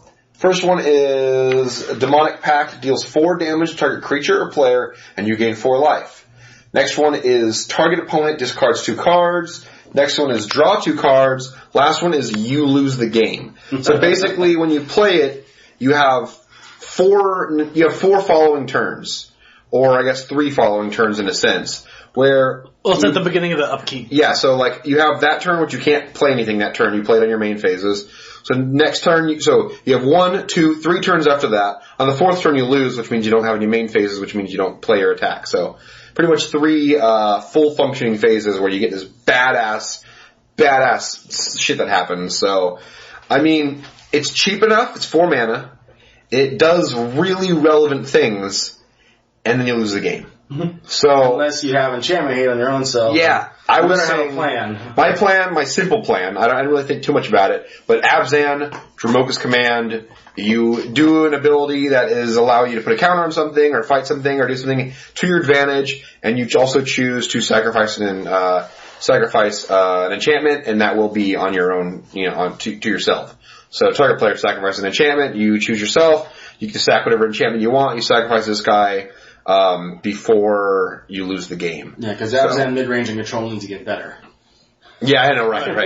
But I mean, it's super strong. It's super strong. It's just, you gotta make sure if it's limited, you better have some main deck enchantment, hate. You can't play this card without thinking about playing this card, you know? You better plan to win those 3 fucking turns. Yeah, and snowballs out. This doesn't necessarily help you win in those 3 turns. It helps you have major advantage, but it's not alright, I'm going to do this ability, and next turn you are fucked. It's it's a win more card. It's a win more card, but it's very powerful. Yeah. 4 mana for every turn to do something super relevant, and all the things being basically what the 4 mana cost is. And that is... You're getting the 4 mana cost 3 times. 4 damage to target creature or player. Yeah. I didn't realize there was a creature also. Yeah. And then you gain 4 life. And 4 life in this meta, in standard, I should say, is, actually in any format right now, I feel pretty fucking relevant. I think life is pretty fucking relevant nowadays. Well, 4 life isn't anything to scoff at, and plus when you staple other shit onto it.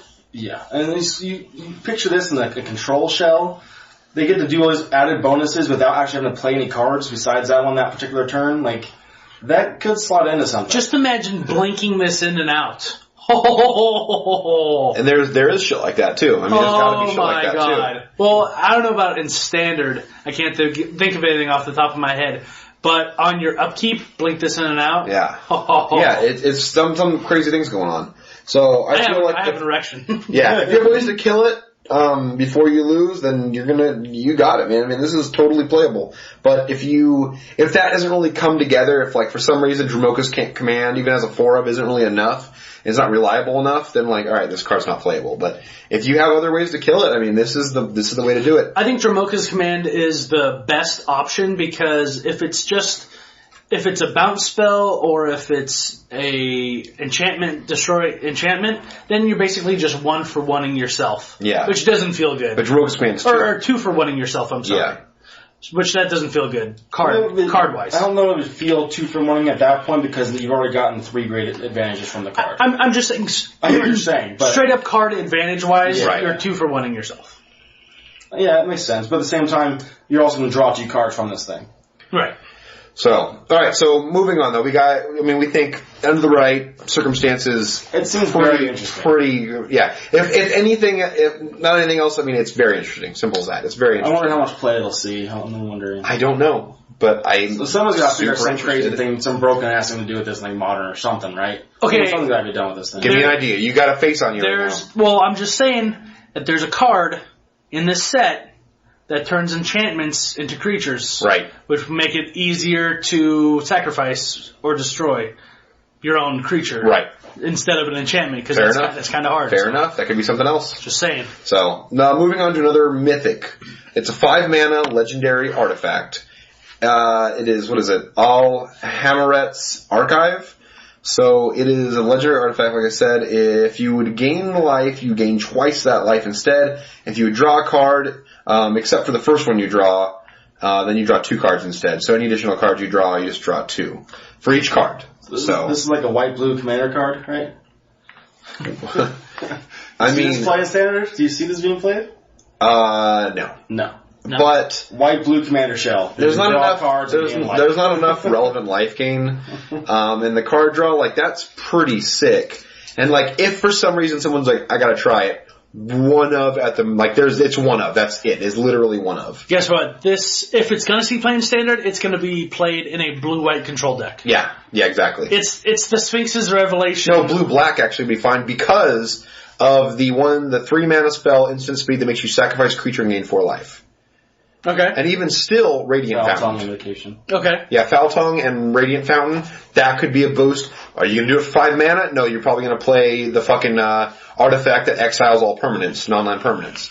But, let's just say, some reason someone wanted to see play with this, that's where you're going to see it. Is right. Blue-black control is what I would think. If there's blue-white control that comes out, that's fair too. I was just thinking but black does have life gain. I was just thinking of Sphinx's Revelation, and that's what gave the blue-white deck room to go late game. This doesn't compare to right. card. I know it doesn't, but I'm saying if you have cards where you draw cards and gain life, then that's right. going to help. Blue-black control. Right there, that's Ojutai's command, so right there, that card works in blue-white. So this is not going to... Boom, there you go. So this is not going to work for... It's not going to work for anything, really. Well, it's not going to work for, say, what the fuck? It'll work for Treasure Cruise, but it won't work for the other one. Dig Through Time. Because you're not drawing cards, you're looking at the top 7 and taking 2. I don't know if that can call drawing cards. I think you just put 2 in your hand. You look at the top 5 cards in your hand. Put 2 in your hand. Yeah, so that doesn't count. It doesn't have the words on there. Treasure Cruise doesn't see much play in Standard. What other... Jace's Ingenuity does see play. So that could be drawing 6 cards. That could be pretty relevant. I just think this is... At 5 mana, it's too much work. Yeah, it is. It is. So, but we always see these cards in every set. These kind of artifacts, these kind of whatever. There's some control absolutely. Like Ugin's Nexus is one of those things, you know? Exactly. It's the mythic, you want to do something with this, but you're not gonna. Yeah. So, okay, moving on. This is something, I'll tell you right now, I'm pretty goddamn sure it's going on my Time Leaders deck. So, why wouldn't Exquisite Firecraft. Sorcery for 3 mana, 1 red. It deals 4 damage to target creature or player. Has a new mechanic called Spell Mastery. If there are 2 or more instant or sorcery cards in your graveyard, this motherfucker can't be countered by spells or abilities. So the fact that it's 4 damage target creature or player for 3 mana, sorcery speed is fine. It's not great. It's good for Standard. It's actually pretty relevant, but because it's not instant speed, it can't be great. But it is something that cannot be countered, so I just feel like that is... Burn that can't be countered is far and few, it's hard to find, I should say that. So, this is 4 damage to a creature player. It will trigger my Shu Yun. It can't, like I said, it can't be fucking countered. It can hit the player, it can hit the creatures, whatever else I need to have happen. It just seems really powerful. But not so powerful that it's going to be some staple. It's just good. It's not a staple, but it's good. Well, think about with, I forget the name of the spell. It's 4 and a red, and it does 5 damage to target player. Lava Axe? Lava Axe. Right. And this is 2 mana less and only 1 damage less, and you can throw it at a creature also. Right. Yeah, Lava Axe can't be playable. I mean, like, yeah, in Limited, like, I actually like Lava Axe in Limited. Well, Lava Axe in Limited won me a lot of games, but I'm saying that I think this is a huge upgrade. Huge. Yeah, no, absolutely. And considering it, you gotta compare it to Stoke to Flames, obviously. Yeah, and Stoke to Flames, yes, under a token format, under, like, the right circumstances, that's a better card. Like, it's doing the same thing. It can be countered, which totally sucks, so that's, like, a pretty big downside. But the fact that you can, like, use your creatures for it and, like, have this, like, synergy with this combo-ness of, you know, like, to have it, like, with Jeskai Ascendancy or whatever else, or if you want to use it with, and it's an instant, right? It's instant. Yes. So, like, Rabble Master, when it makes a token, you get to tap that. Like, you get it, that spell is super cheap under the right deck. But this doesn't have to be under that. This is more like a Crater's Claws. And this will be played in decks that are more like Crater's Claws and Roast, not the other strategy. So this is for everybody else. If you're playing tokens, stick to Stoke the Flames. If you're not playing tokens, but you are playing red, you're playing dragons, whatever else, like this is badass. This is a really relevant spell. And Roast is great, but it only hits creatures on the ground. There's so many dragons. This is one more that I mean, you're probably going to play this. This is one more. So Roast has already seen tons of play. Yeah. This is one more mana. One less damage, but can hit players also, flyers also, and has ability to not be countered. Like, that is just more relevant. Things that are more consistent are more relevant in Magic. Simple as that. I think that this card is right in the middle of all of the other burn spells, to where it's not great. It's not Lightning Bolt. It's not Lightning Bolt, but for its mana cost, it's just right there in the middle, to where it's a playable card. But like you said, will it see a lot of competitive main deck play? Right. Maybe. Probably not. I'm going to compare it to this. I'm going to put it under the same classification as Skullcrack. Okay. Skullcrack, under the right circumstances, is super powerful and very relevant. And this one is very similar and it's not relevant to, obviously, life gain. It's relevant to counters. Yeah. And that is, 25% of all decks. Or maybe more, but probably 25% of all like decks that people play have counters in it. That's a great card to hit that many decks. Put 4 of them in the sideboard so you can bring them in against a control deck. Boom. There you go. That's it. Very cool and interesting. They put like right in the middle ground between horribly bad and fantastically good. Like, this is the middle ground. Yeah, it just depends. Well, even like the higher than the middle ground. It's a good card. It just it's funny how it slots in. Like, exactly, I was thinking the same thing. You gotta compare it to Stoke the Flames. And it's kind of funny how it slots into a different deck, and it's very good though. It's very good. If people are playing Roast, I know Roast is important because like Siege Rhino and Tassiger, I get that. So this is not that. I get that 1 point of damage for a lot of people will make all the difference. But in my case, I think this is just really relevant. I think it's totally good. It's really good. There's so many dragons flying around. And a lot of them have 4 toughness or less and whatnot. Yeah, and that's true too. And then 4 to the player. Who's arguing with 4 to the player? 3 mana is easy. Like, I know it's not a trick, but I mean, like, 4 mana is easy, man. When it comes to 3 mana is easy. So, alright, so next one, Woodland Bellower. It's a creature beast. It's 4 and 2 greens, so 6 mana. Mythic. Here's my problem with it. It's mythic. Yeah. But it's still very powerful. Mythic, I don't know. So, enters the battlefield. You may search your library for a non-legendary green creature card with a converted mana cost 3 or less. Put it into the battlefield, shuffle your library. It's a 6/5. So you're getting for 6 mana, you're getting a 6/5 body, not with trample, not with anything else relevant. It's just literally big old body. And then on the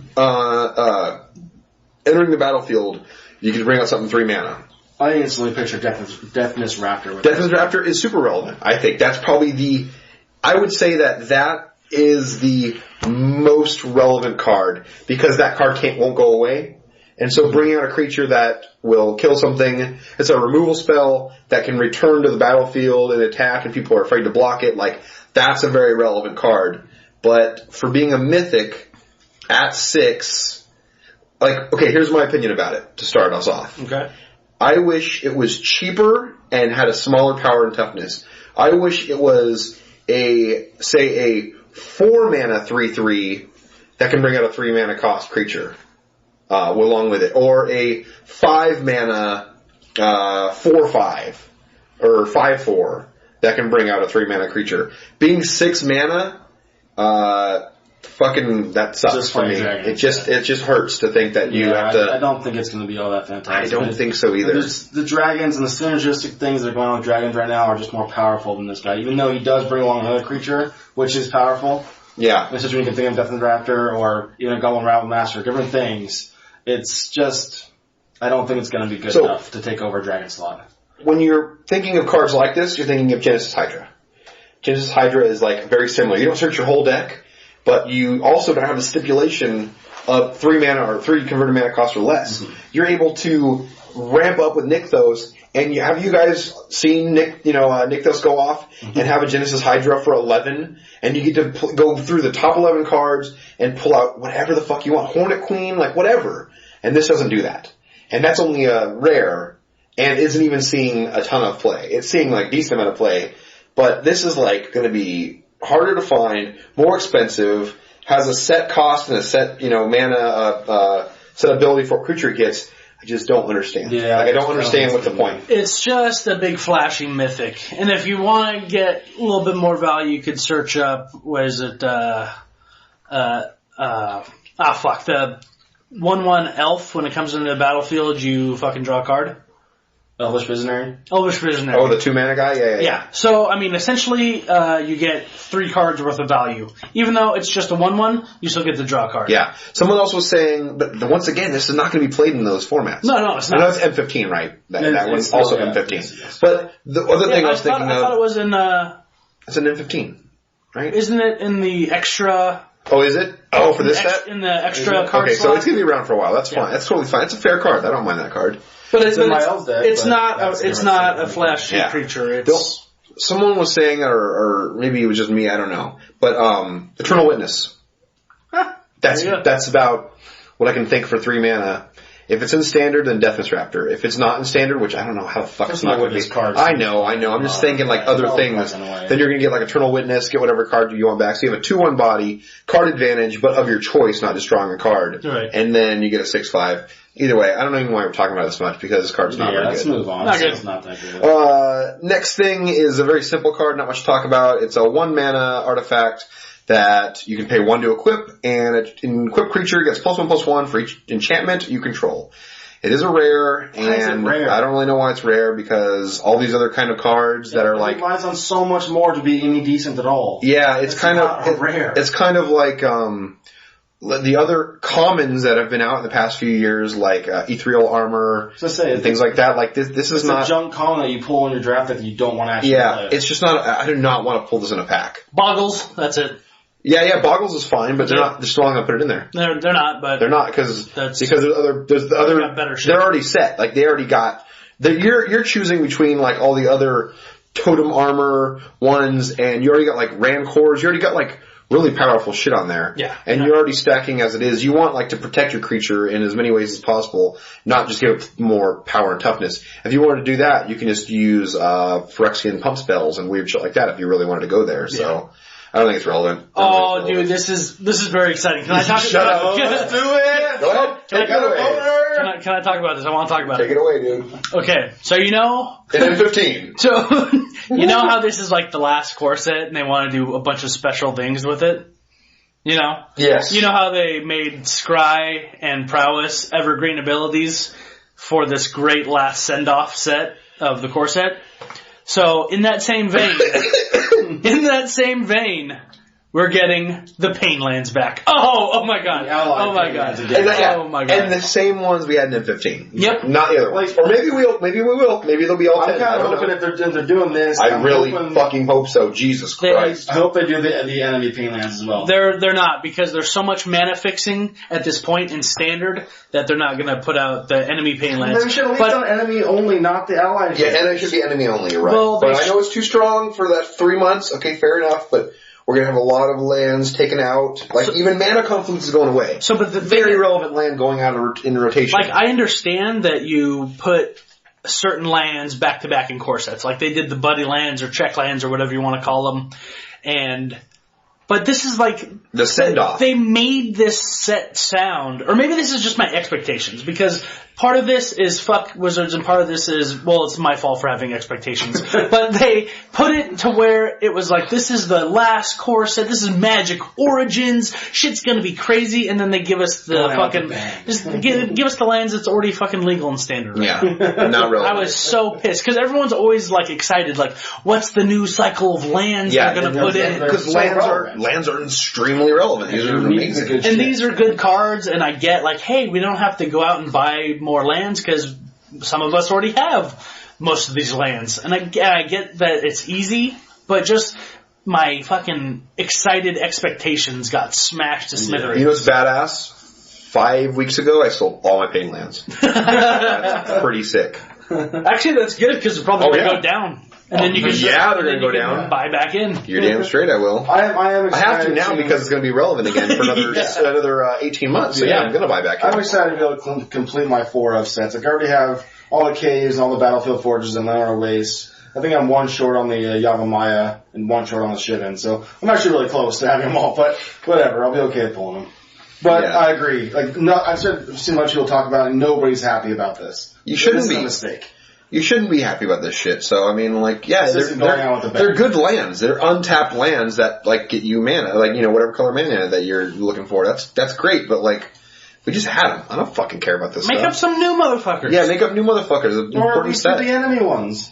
So, I'm a little upset, but we don't need to go too much into it. Yeah, let's go on to the next one. So, okay, we're getting on to more relevant things. I'm excited about that. Possibly relevant. I think relevant, maybe not. We'll see. Archangel of, Tiths? That's right. Yeah. 1 and 3 white, so it's 4 mana. An angel, 3/5 body with flying, because it's an angel. As long as this motherfucker is untapped, creatures cannot attack you or a planeswalker you control unless their controller pays 1 colorless for each of those creatures. Same thing with the next part. As long as this thing is attacking, creatures can't block unless their controller pays 1 colorless for each of those creatures. So we're looking at, propaganda type style of like people needing to I like the propaganda. Hold back mana to make decisions of like, do I attack? Do I block? So propaganda doesn't affect the blocking part. It's just attack. Start with the basics. It's a 3/5 flyer for 4 mana. 3 white also, which is rough. Which is way rough. Can't be played with a lot of other things. So they made it rough. Okay, but still, if you're playing mono white splashing green or blue or whatever other thing is coming out right now. Like white black's not really a thing right now in standard. So I say that this is a card that we would like. 3/5 for 4, that sounds great. And then this ability, it sounds powerful.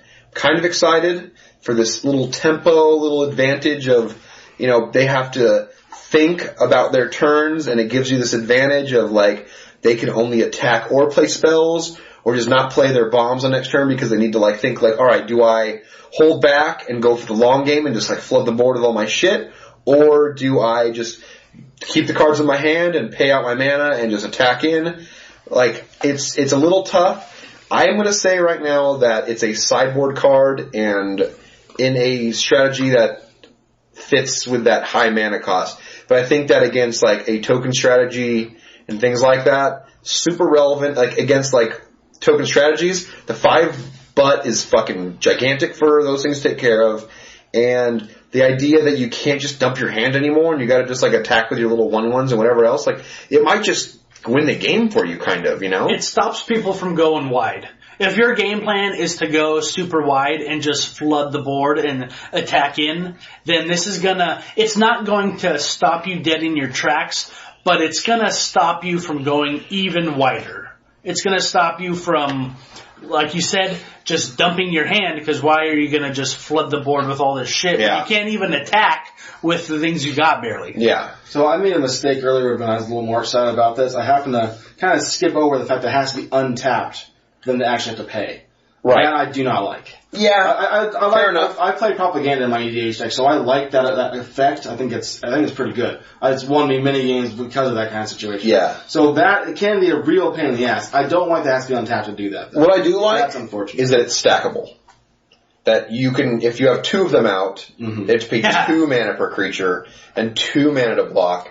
that's relevant. And it is not legendary, so obviously that's what makes it stackable. So if to play 4 of, that's fine. It's only 4 mana. If you got like a deck with like that, that can afford this kind of mana cost of 3 white, like, fucking go for it, man. Like, you got it. And you're gonna have multiple of these out there. They gotta kill one, they still gotta pay for their things. It means that, like, if you have one out there, they're able to, like, downfall it and then just attack it afterwards. They can just, like, do it on their main phase and just go for it. But, like, if you have 2, they're just fucked. Even if they kill something, they already spent their mana on killing the thing. Now they can't even attack. They can attack, like, one guy. Like, what the fuck? Multiples, this card is insane. One on the board, it's kind of mythic quality to me. I think it's mythic, but it's not game breaking. It's not game breaking. Yeah. Can you guys picture it being in that white blue shell of control that Knife keeps predicting that's going to come back? No. Oh man, that's rough, dude. It's too much of a play it and then you get blown out and they attack it anyways. So I think this is going to be in a kind of mono white. Like, you're going to be going wide yourself. Dude, once again, in Commander, forget about it, dude. Forget about it. It's good. That's a good thing. They can't just play their cards out. They can't just play those big old spells because they got to hold back their mana. Sweet. I like it. But I think this is going to be like a top end for a white weenies deck. That's what I feel like. That's fair. Why not? Okay. That sounds great. And they got a lot of things to attack with, and then they got to pay for one each to block. Yeah, exactly. Pumpers and... Sounds good. I mean, I don't know if it's going to see play or not. I think it's powerful as shit, but, like, I don't know. Where does it fit? I mean, time will tell, I guess, but right now, I don't know. Yeah, I don't see it. So, moving on, we got instant for 5 mana that destroys a creature, and then you gain 2 life. Yeah, I don't care. So, otherwise... That's the new standard these days for limited black removal is 5. Yeah, and I'm not even... Who cares? Yeah. So much. We got a couple other cards that I kind of like, though. And they are uncommons, so you're going to see them a lot in limited. And I'm like, I really like these cards. 3 mana for a 1/3. So that's not good, but who cares? It's in green, so 2 in a green.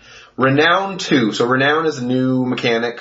It reads, whenever this creature deals combat damage to a player, if it isn't renowned, put 2 1/1 counter, or put X 1/1 counters, whatever, renown X, renown 1, renown 2, 3, whatever.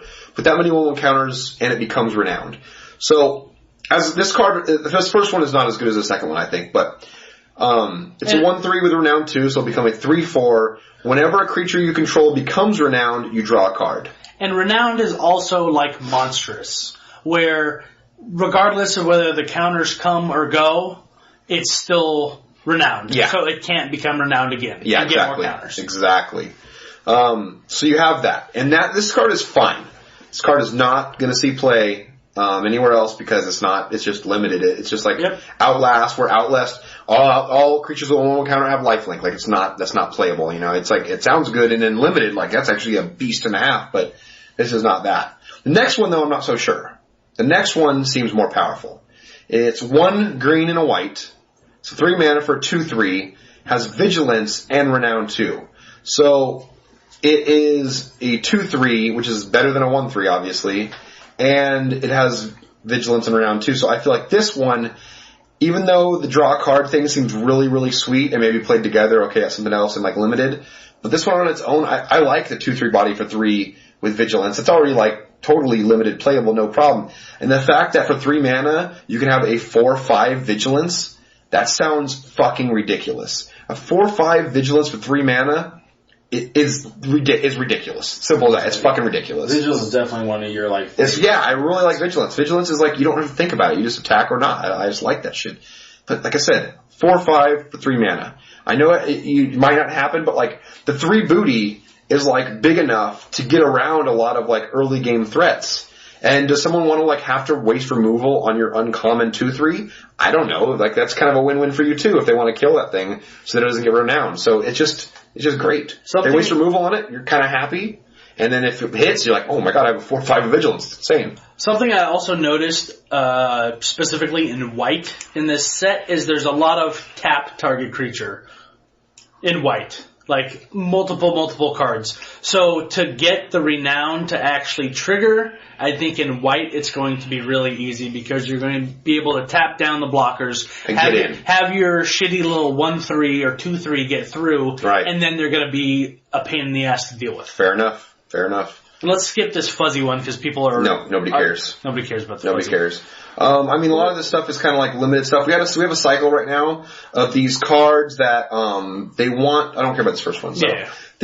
They want to have multiples. They care about other copies of themselves. Yeah, so like when you're playing, it's basically a limited card only. So when you open up like a sealed especially, you're going to be able to just like look at all of them and you see like 3 of these. You just play all 3 because the more you play, the more benefit you have.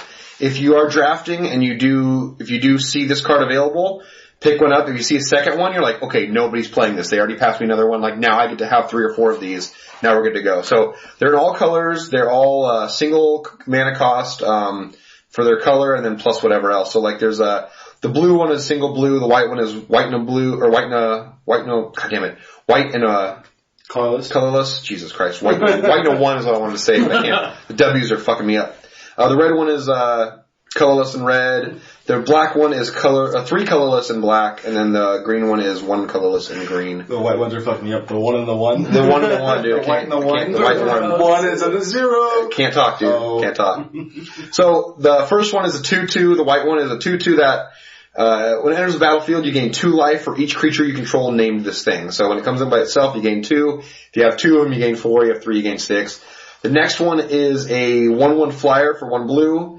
This thing enters the battlefield. If you control another one of these things, not itself, you draw a card. And it's not for multiples. So like if you have one additional or more than that 1 additional, you draw 1 card, not for each. The next one is an enchantment aura in red. I think this one's the best. Yeah, I think so too. It kind of goes back to like Madcap skills kind of thing, you know, where it's just like, oh my god, this card's coming out and now I'm fucked. Or like Rancor's kind of like this too. Right. So enchanted creature gets +2/+1, has haste, and attacks each turn if able. When this enchanted creature dies, you may search your library for a card named the same name, as this aura enchantment, not the creature. Put it in your hand and shuffle your library. So Rancor goes back to your hand. This one does not go back to your hand, but it tutors for your second one, which will make any player that is sick and tired of the beatdown to be more and more salty and upset because now all they have is a haste creature with +2/+1 attached to it, just beating fucking face, and the mana cost for this card is very appropriate. If it was 3, it would not be relevant, but because it's 2, this is a card that you should definitely pick up in limited, no question. So I don't think it's bad. Like that's the main thing I don't like about red though, is that effect where it forces them to attack no matter what. Like, yeah, I hate that part of red. Yeah, so like you're right. This is good to be able to pump up your creature. I just don't like that it has to attack. Right. So the white one is a bear, and it gains you 2 life, and I don't care. The blue one is a 1/1 flyer with a May ability of drawing a card. I don't care, because I do not want 2 1/1 flyers on my board. Yeah. Okay, so the only way the blue one is like somewhat playable, and that's if you have 2 1/1 for 1 flyers. And you know what I'm doing with that 1/1 flyer? I'm going to chump block a big creature. You're doing dick with it. Like 1/1s for 1 in limited. Fucking no, I know. suck. You guys, right? You guys gave me so much shit. I used that 1/1 Aven Skirmisher from fucking Fate. I know. Here he goes. I used 2 in that deck, and I'm telling you, it did shit ton of work for me. Well, just generally across the board, like 1/1s for 1, suck balls. Yeah, flying or not. And so the only way to make this one good is have the first one survive, because it's so durable, and then play another one. And once again, I'm going to chump block with the first one, and if I get the second one and draw a card, okay, that's great. I don't want 2 1/1 flyers for 2 cards. And what if you draw another one of these? Yeah. You're just like, well, I'm just going to concede. Check out my 3 1/1 flyers. I got to draw 2 cards. My 4 matches with those 2 cards. Those 2 little 1/1 flyers probably did at least 20 plus damage. Dude, when I went to the pre-release with them, and they were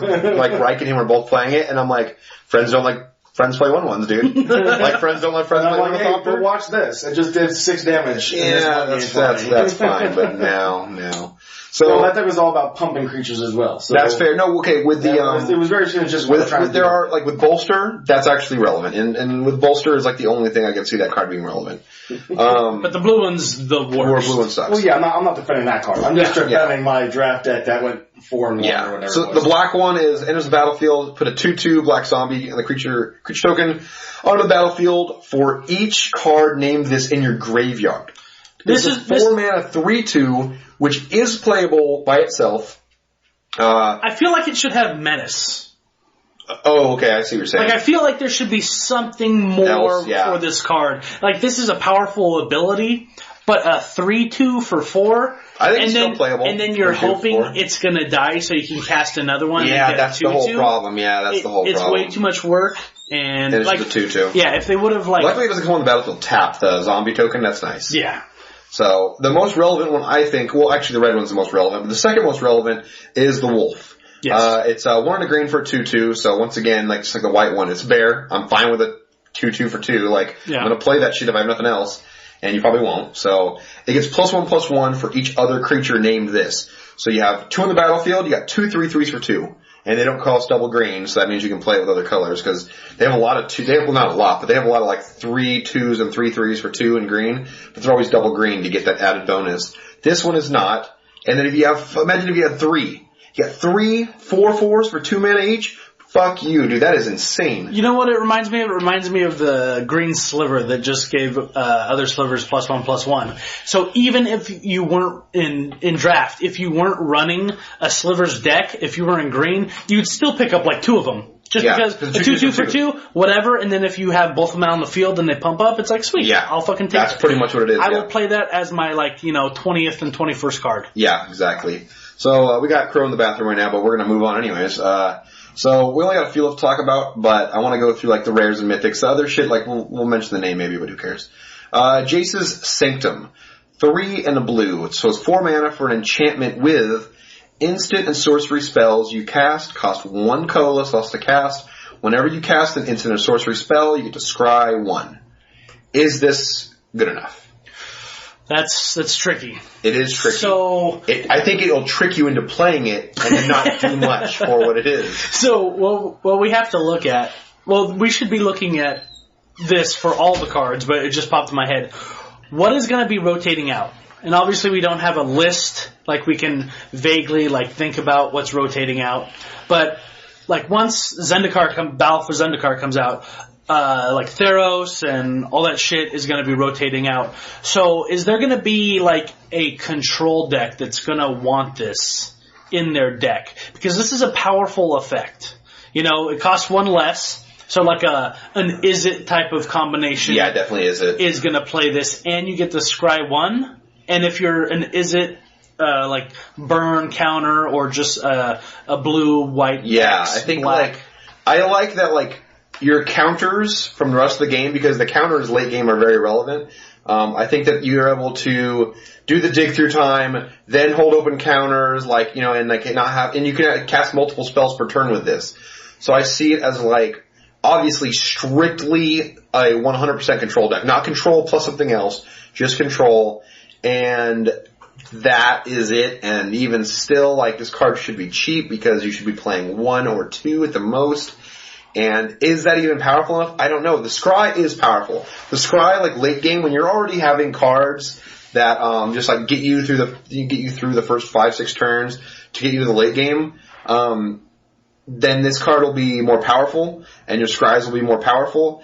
But the problem is with that, when a control deck already gets to the mana where something like this is relevant, you almost don't care, because when a control gets to 8 mana, you pretty much lost. Unless you have Secure the Wastes, where you can trick them with that, or what's the 4/2 with Flash, things that are relevant, with Flash, things that can surprise, Boomsater, things that can surprise your player, things that can't be taken care of, dealt with easily. Deathwish Raptor is one of those things. If you got those kind of cards, then okay, maybe you have a fighting chance. But otherwise, when you get to turn 9 against a control deck, that's the bread and butter. This card's not gonna help or anything because they already got you. So I really think that, this is 4 mana. For a control deck, 4 mana is a very iffy place to be. Because you're almost over the hump to where you can cast multiple spells in the turn. Right. So 4 mana, you don't want to be playing this. You do not want to tap out for this, because it does, it immediately hits the board and does absolutely dick. Right. And then afterwards, the later turns, you're going to have open mana, and you're going to be able to play your spells, and you're going to have counters and draw spells and tempo spells. So you're not going to give a shit about this. I think that the only thing this could even be relevant at is turn 6. And I say that because of Dissolve right now. Okay. And so that you can play it on turn 6, and then you have 2 mana left open for Dissolve. And then the rest of the game can be really sweet. But I don't care about this card very much. Even though I do love the text. Yeah. Like I get all giddy when I see things like this, but like it reads really nice. I really want my spells to cost less. I really want to scry every turn. That sounds great. But like until Theros, rotates out, isn't Thassa just strictly better? For the scry thing, absolutely. Like holy shit. Like I understand the casting thing, looks great, but like all the points you just made, I just don't think. At any point until it returns in a car, like anybody's gonna play. It'd be sweet if this was like 2 mana. If this was 2 mana and only had the first text. Yeah. 2 mana and then it had instant and sorcery spells cost 1 less to cast.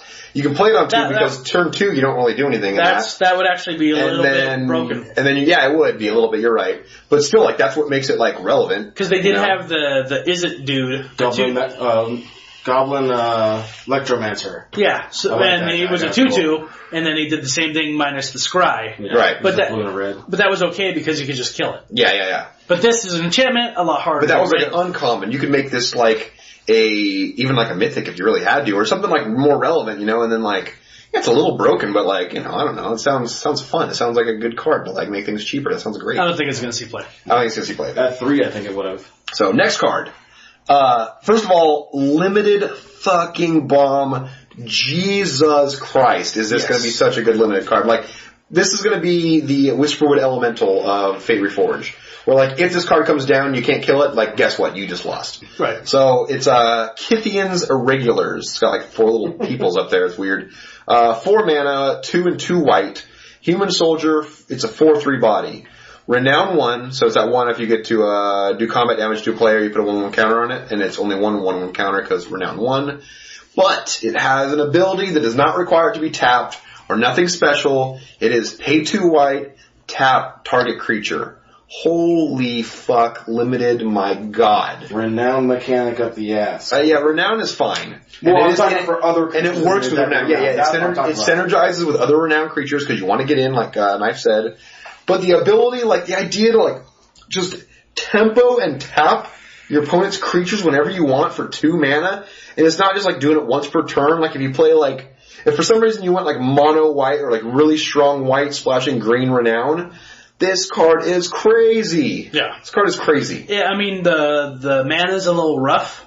So if you did, like you said, you would have to be mono white or white with a light splash. And then you're basically else. tapping 1 creature a turn if you're splashing too much for some other thing. Exactly. 2 white is fine, but you want to do like, you'd love to do like 2 creatures a turn. That'd be crazy. Yeah. So, like you tap said, it on there trying to attack you and that kind of shit, so you don't get damage from them. The creatures that like, say like the 1/3 for 2, that you tap it and like tap target creature, or so there's like creatures like that, always unlimited, and they're always playable. There's the 2/2s for 2, or the 1/3s for 2, or whatever they are, or like whatever, 2/3 for 3, I have no idea. Whatever there are the creatures in white that allow you to like tap that creature and then tap another creature, that's a very playable card. Like those cards win games. They can bring out a big dude and it's like, guess what? I just get to tap that shit down all the time. I get to choose when I tap it, so I can or I can, I don't have to. And then I just get to get in and everything gets renowned, I don't know, everything gets bigger. It's just super relevant. This card is standard? No. I don't think so. Limited, yes. Limited, oh my god. In a very specific limited deck. But like, dude, if I pack 1, pick 1, I'd be like, I'm gonna go fucking 4/1 today. Like, I already feel that confident in drafting this card. Just like with Whisperwood. Whisperwood is that card. Dude, it's super relevant. So, the next one... I hate the name. I wish it was like Kithian's Misfits or Kithian's Outcasts. Yeah. Kithian's Irregulars is fucking annoying. You're right. Irregulars so much better as like Kithian's Misfits. That's way too many syllables. Yeah. Way too many. Yeah. So this next one, I really like. No, I really like. So it's... For a Hydra, I really like this card. Mana Gorgers... Hydra. So 2 and a green for a 1/1 Hydra. Not all that exciting. It has trample. Thank God it has trample. If it didn't have trample, then we could move right along. So the special text is whenever a player casts a spell, put a +1/+1 counter on Mana Gorger's Hydra. So whenever a player, like even if you cast something to kill it, this trigger goes on after first.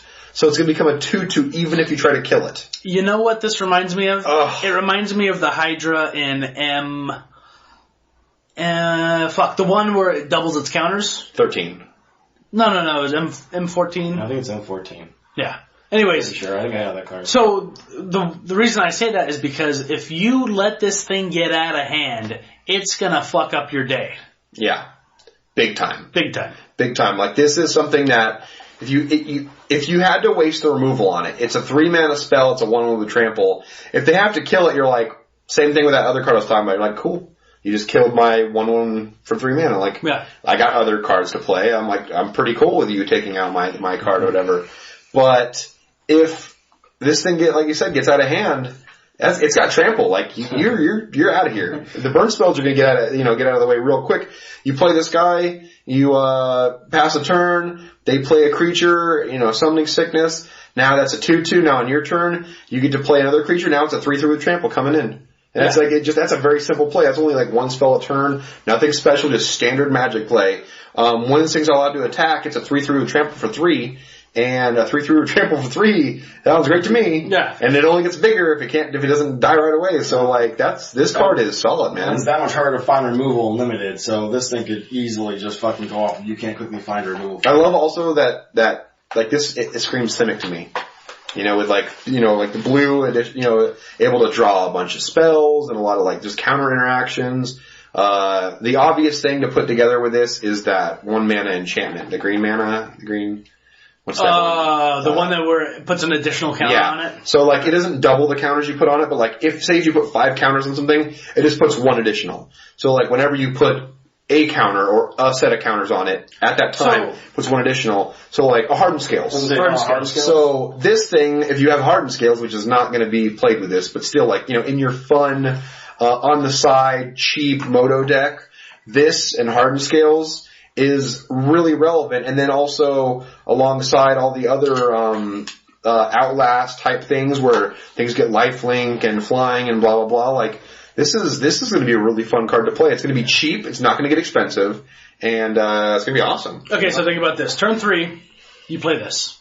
God forbid you pass the turn, they don't play anything, they pass it back.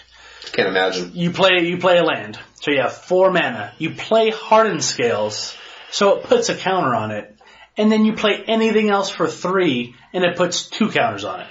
That's fucking silly. It's silliness. Super silly. Okay. It is. Who thinks it's going to see standard play? It could make Hardened Scales go to standard, huh? I don't know. It's gonna be rough. I think it's really close. I mean, I'm gonna say, will this card ever make top 8? And even just at any way at all, like in any city, state, anything, even once? No, I don't think so. Is it gonna be a really fun card? Yeah, fuck yeah. Like, this card's sick. But no, it's not gonna be part of a big ass deck like that. No way. I think somebody's gonna try something with it. Yeah, there's gotta be something down there, right? Hey, tiny leaders. No, really though. Yeah, really. Yeah, absolutely, tiny leaders. Yeah, absolutely. Same thing though. It's that same thing of like, oh, you killed my little dude. I don't fucking care. I got other shit to play. Throw this in my Evolve deck.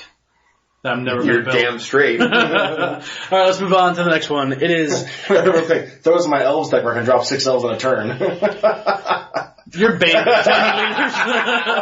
Not the card. You know what's fucked up? You should try it, because you're right. You're absolutely right that would be kind of bonkers, even though it's not an elf. Like, that. Yeah, but I mean, it could get really big, and then you just +3/+3, and whatever. That's fine. So Days Undoing. First of all, pretty sick art. I like the art. 2 and white, 2 and blue. Sorcery, Mythic. 2 and a blue. Days Undoing. Sick art. Sorcery, Mythic. 2 and a blue. Days Undoing. Sorcery, Mythic. Each player shuffles his or her hand and graveyard into his or her library, then draws 7 cards if it's your turn, end of the turn. So it's sorcery. So obviously it's your turn. Obviously there is ways to get around that, but not many. So who's hoping Quicken is reprinted? Yeah, Quicken will not be reprinted in this set, but Quicken is still a sweet card. And this is low enough cost to be played in other formats, maybe, you never know. I think this is just one of those splashy fucking mythics that's never going to see any play.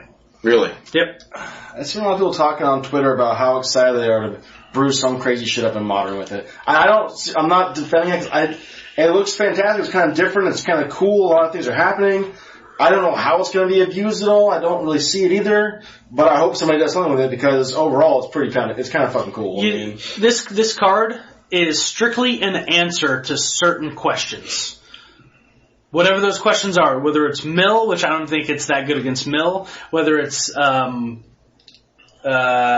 dredge and scavenge and shit like that. Yeah, or even what's the green card in Modern that everyone loves? Tarmogoyf. The one I've got two of. Suck a fish. They work so hard to fucking get their Liliana and their Tarmogoyf and yada yada. Speaking of which, we didn't talk about that earlier. No. I gotta make a nice jealous real quick. I bought 2 packs of Innistrad on eBay. I wanted 2 bits of that. I pulled Liliana the Veil. Which still hard. Which I don't. Okay, so from what I hear, you're not supposed to buy single packs online because people can map the boxes out because there's a certain print run of boxes. So there's going to be boxes where the packs are laid in the same order as other boxes. So once you open the first front left pack, you're going to know what the rest of the packs are mapped out as. So people do this, and then they just sell you all the fucking shitty.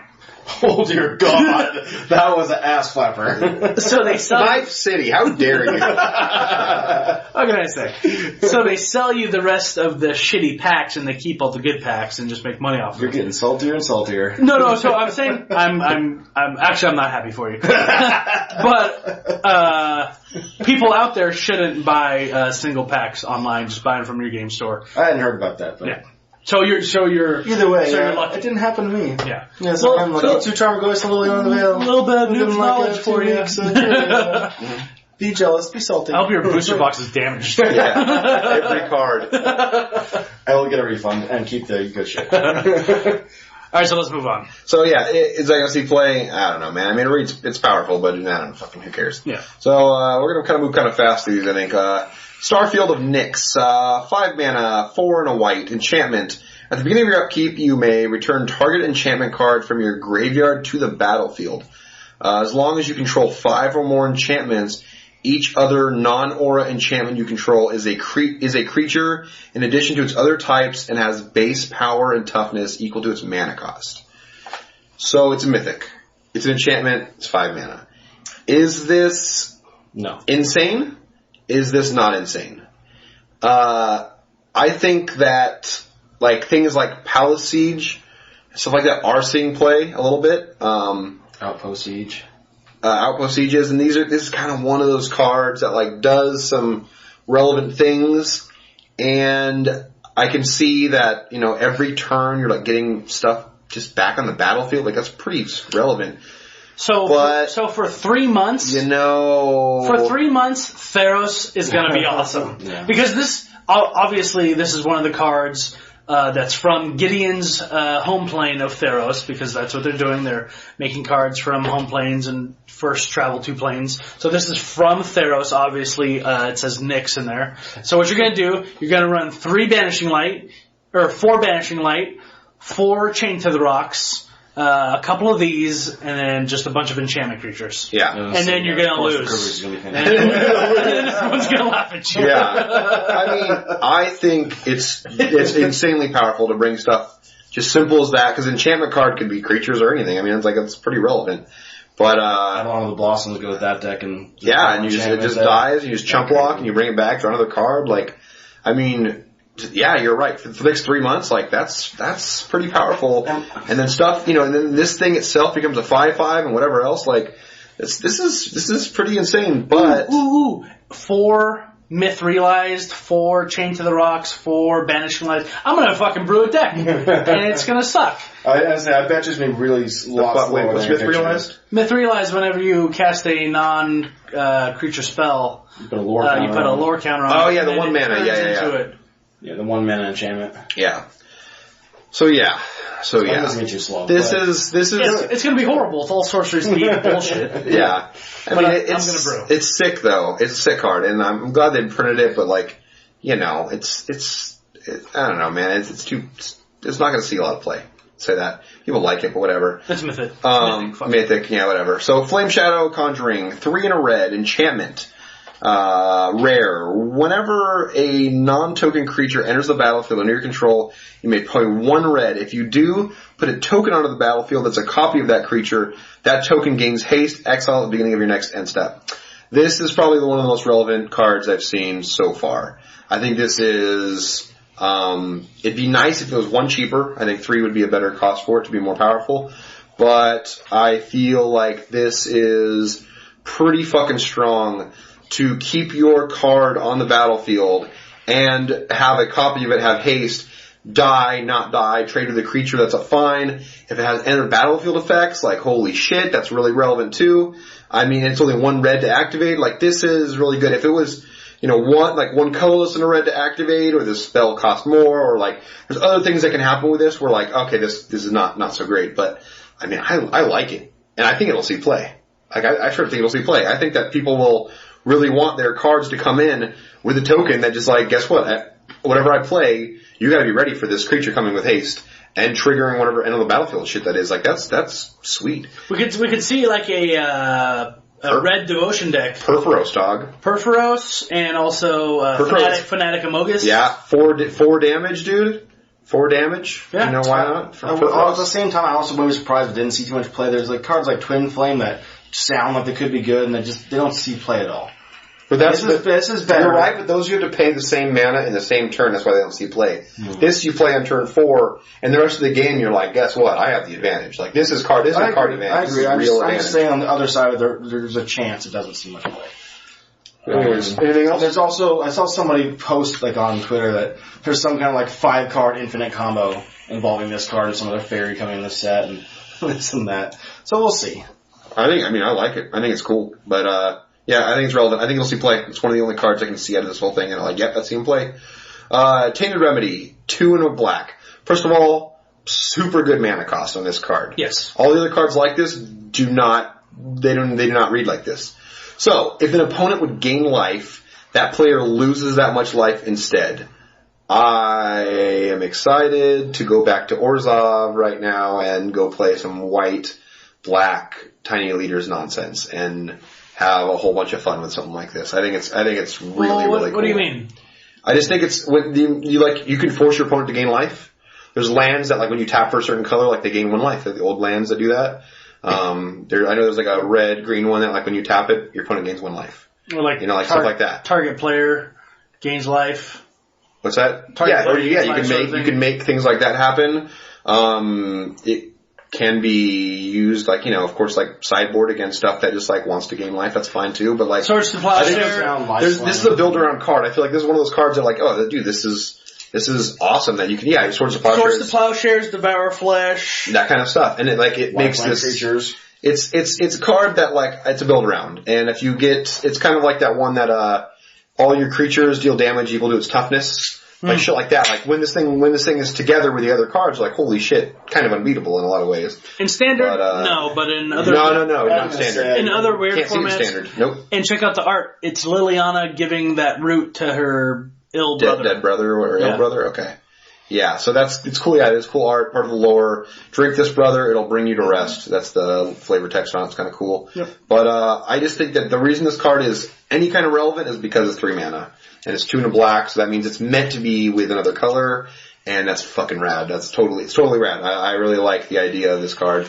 I just don't see it being that great though, because there's just so many ways that, I have a life gain deck, I think ways to gain life, I just don't gain that life now. I just choose not to. It shuts that down, sure, but I don't know. I guess you have more brewing ideas going in your head right now than I'm It's just the brewing ideas. It's just like the idea of like the kind of like Extort style. I mean, Extort doesn't do that, but I mean, those kind of Death and Taxes style decks that we can have in Tiny Leaders or whatever, and every time you go to gain life, like you can choose for like you to gain the life because you need it, or you choose for them to gain the life and then they just lose. And that's fucking rad. I hear you. I guess the other problem with this is you're thinking, like you're instantly brewing Tiny Leaders. I'm thinking, is there any way to see any playing standard? Absolutely not. Yeah. No, not even close.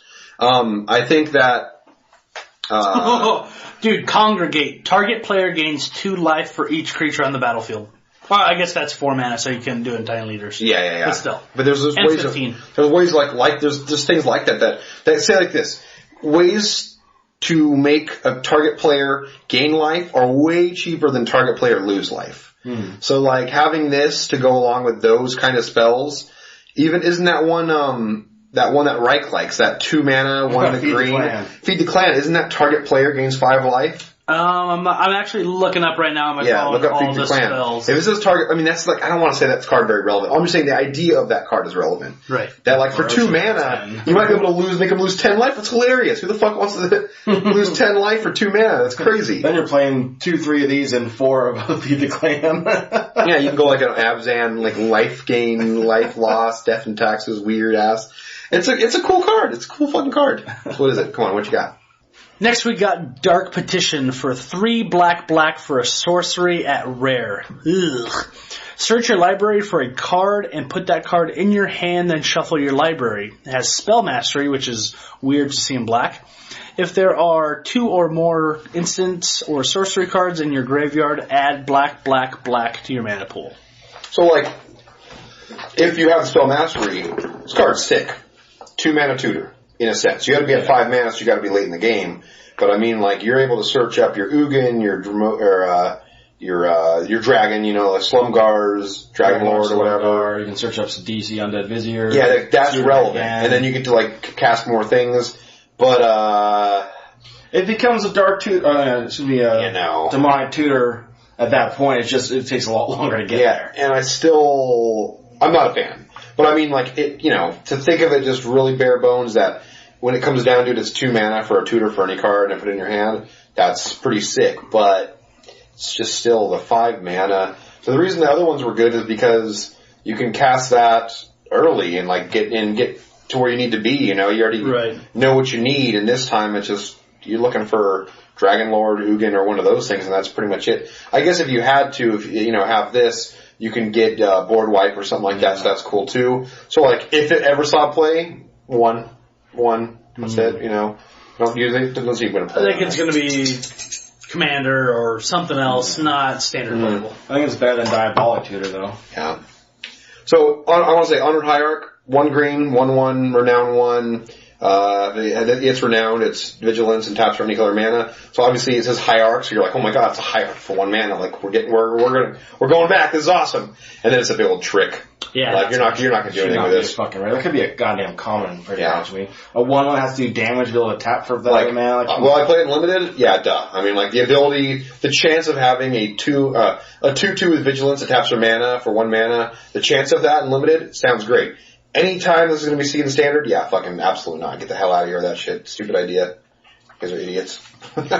So, I also want to talk about Languish for 2 black. The cost! Oh, thank you, the cost! It's so good. 2 black for a sorcery. All creatures get -4/-4 until end of turn. Ah, it's so good. Pretty fucking good. Fantastic art, I think. The purple looks all badass. And, that Liliana mage color there. It's cool. So the one thing I thought of was have this with Salumgar. So there's a 4/6 when he attacks. Or a 3/7. Okay. When he attacks, it's basically -5/-5 to all your opponent's creatures. Right. So which will kill almost everything. Yeah, regardless. 5 is the magic number for killing everything. Exactly. So regardless of whether he's doing damage or not, you're going to be wiping their board pretty fucking good. But will it see standard play? I think so. Well, there's a chance. I think so. I think it will too. I think it's a good board wipe. I really do. I mean, like, kills a lot of dragons. It kills Dragon Lord Ojutai, which is a really important card to kill. To get around, you know what I mean? Because you want to use Crux of Fate. That sounds fantastic, but sometimes you're just like, I want a fucking board wipe. You guys are right. And I'm in black and blue. Board wipes right now is just going to be the Exile enchantment or the artifact that exiles everything. Perilous Vault. This is another one of those cards. I mean, like, I hope people try it out and love it. This is gonna stop fucking aggro decks in their tracks because Crux of Fate, turn 5, sometimes it's too late to come back by turn 5. Yeah. This is pretty ridiculous. Yeah, I think it's really, really good. So I think 2 more cards to talk about. We got Relic Seeker, one in a white. God damn it! Shut up. 1 in a green, one in a red. One in a Wooburg. One in a Wooburg. So 6 mana. It's creature, human, soldier, rare. So just so they know, actually he's a 1 and a white. Yeah, it's 1 and a white.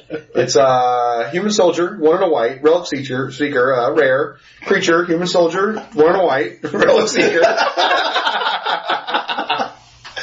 Alright, anyways. It's a 2/2 for 2. Renown 1. When this thing becomes renowned, you may search your library for an equipment card, reveal it, and put it in your hand, and shuffle your library. I like this card. Will it see play? No, but I think that's pretty cool that they did that. So, like I said, to tutor up equipment. If they got good equipment, that's gonna be. It's pretty cool. They have to. There's powerful cards that people want back, and they can't print those because they're just fucking nuts. Yeah, so they have to make them like this. So what's Stoneforge Mystic? Stoneforge Mystic. So this one is not Stoneforge Mystic, but it gives that effect to people because people bitch about, oh, I want this, I want that back. So this That shit is banned. It's fine. Yeah. So other one. It is also the buy a box promo, by the way. Yeah. Oh, it is. That's Yes, cool. it is. That's cool. So oh my god, a lot of letters. Kothoped. Yeah, Kothoped? Kothoped. Kothoped Soul Hoarder. I don't know. A lot of vowels, a lot of consonants. I don't know. 4 and black. So 6 mana for a 6/6 flyer demon. That sounds pretty familiar. I mean, that's what demons are. This is the demon that scars Liliana and gives her power back. Right, yeah, it's the same art, yep. So flying, whenever a permanent owned by another player is put into a graveyard from the battlefield, you draw a card and lose 1 life. I like it, man. I don't know. I mean, is it relevant right now? It's probably too expensive, but like, that's fucking sweet. That's fucking way sweet. It can be risky, but I think it's pretty sweet. Yeah, I mean, it's a permanent. I'd take the risk for it. It's like a fetch land. A fetch land can do that. If your opponent has a fetch land, you're making them draw a card.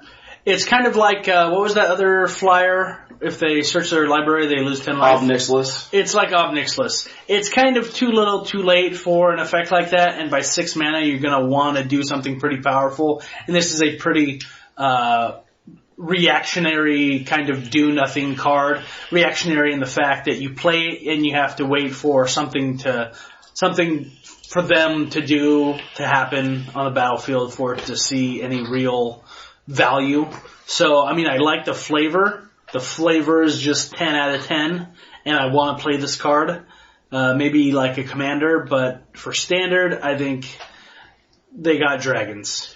They do have dragons, and dragons could be more relevant for a lot of things, but a 6/6 flyer for 6 is totally fine for me.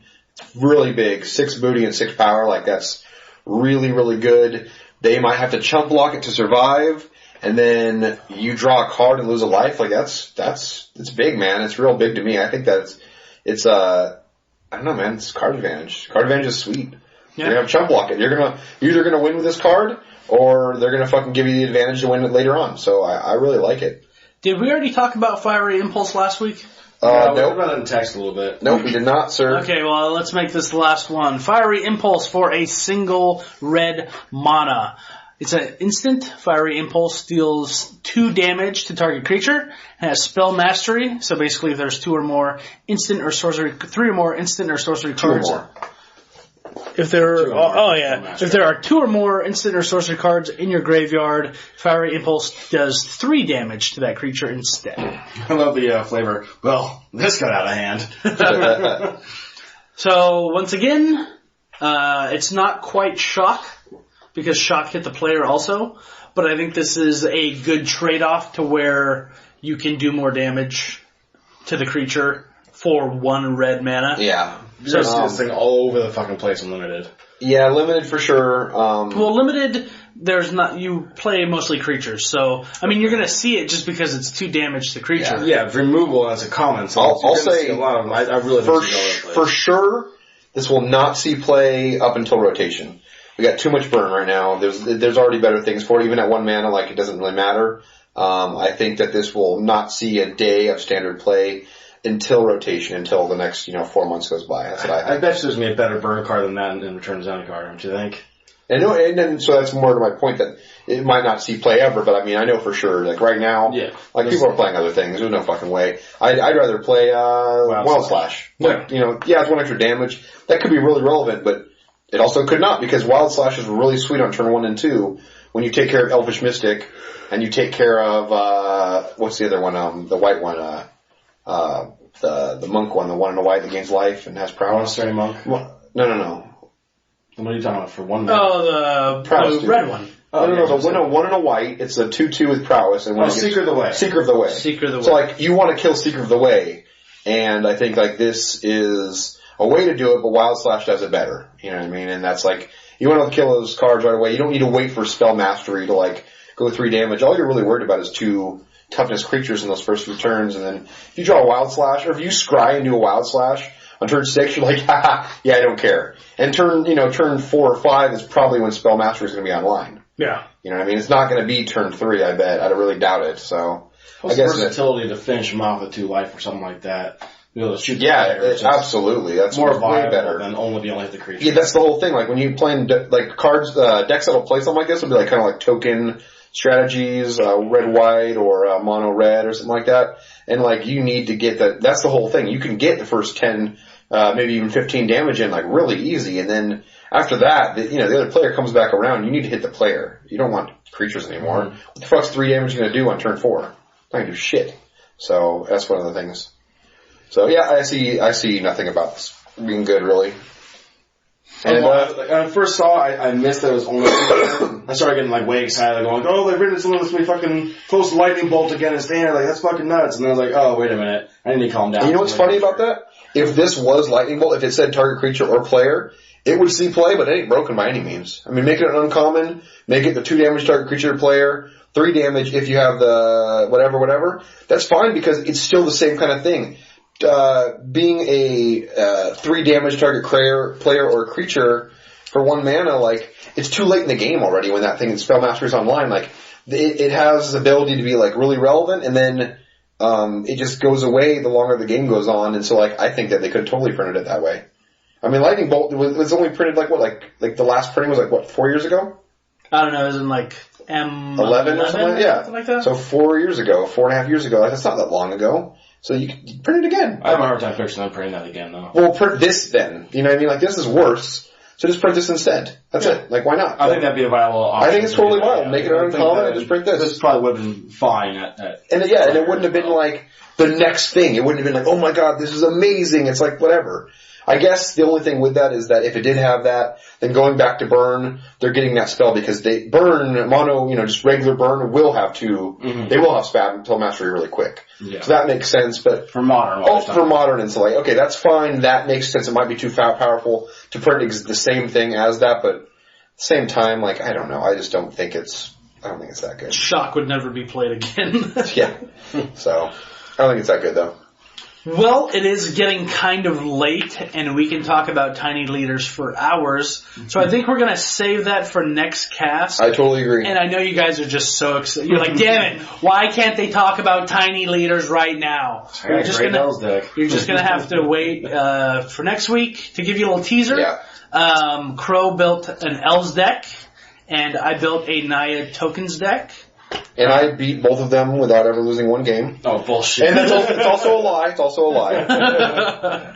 So we'll give you some more information on that next week. But this has been episode 42 of If Lands Could Kill. Please check out all of our stuff online, Twitter, Facebook, MTG Cast. Hit us up with some shout-outs if you like us, if you hate us, if you want to hear about us talk about certain things. All of our contact information is in the show notes. Yeah, and remember that you're probably listening on MTG Cast. That's the most common thing that we get our listeners from. But remember that that's all fresh and good, but like, you can do it through iTunes too. And I guess I know MTG Cast is on iTunes, but it's probably a little easier just to look up If Lands Could Kill on iTunes, have us exclusively there, so whenever the episode's out, it'll be out sooner, probably on iTunes anyways. I don't even know. I have no idea. On our iTunes. And then, you just keep with us. Please leave us a review on iTunes. That's always really nice. Plus, more reviews we have will get, go up in the rankings and all that stuff. It's always, fun to see us go up and, whatever else. We're also on YouTube. We're on YouTube. Hopefully this next week we will have 2 videos. One of us playing and one other special treat for you guys. So hopefully that'll happen. I talked about it earlier, so we can say it again. Yeah, fuck it, I guess so. So we'll have a booster box opening video of Modern Masters 2015. My birthday present. Yeah. So we'll have that, and then like I said, just hopefully we'll have a versus video with Tiny Leaders sometime middle of the week. So if you're listening on Monday or Tuesday, then you're probably going to expect like Wednesday or Thursday of that same week. So check us out, If Lance Could Kill on YouTube. Please subscribe and check out all of our, other videos that we have. I think we're all right, pretty funny. Why not? Yeah. So All right. we're going to dominate Tiny Leaders. Make it our own. We're gonna be your go-to source for Tiny Leaders. Yeah. Your only source for tiny shit. leaders. Why do people hate it? Like, if people like it a lot, other people aren't giving it a chance. It's a lot of fun. People should give it a chance. It's I don't know. just another format to play this wonderful game. Yeah, fucking idiots, all of them. Yeah. There is no meta, so you can make your own meta. There's so many options out there. You know what? Tim doesn't like tiny leaders. Idiot. Just another reason to kill Yeah. Oh, we're gonna kill him. That's it. Yeah. That's it. Allegedly, not allegedly. Yeah, No, so- actually, if the police listen to this, we're actually joking. So If you want to send us different ways we should kill him, we'll read them on the next cast. I think piano wire. Piano wire? Yeah, I think that's a classic Good. Hitman style. Yeah, but you gotta make it a funny way at least, right? It's gotta be over the top. All right, whatever. I'll blow a fucking clown's horn in his ear while I'm doing it. I have no You're idea. gonna blow him to death. Yeah, I'm gonna blow him to death. That's it. Why not? Fuck it. That's how I want to die. Piano wire. I'll choke out his balls. Cock and balls made all fucking pumped up red. What was that? Suck him off. Smoosh, die by smoosh smoosh or Smoosh smoosh. snoosh. Thank you. I like snoosh. Anyways, that's been it for episode 42 of Lance Kill. I'm Knife City. So, bro. And we'll catch you guys on the flip side.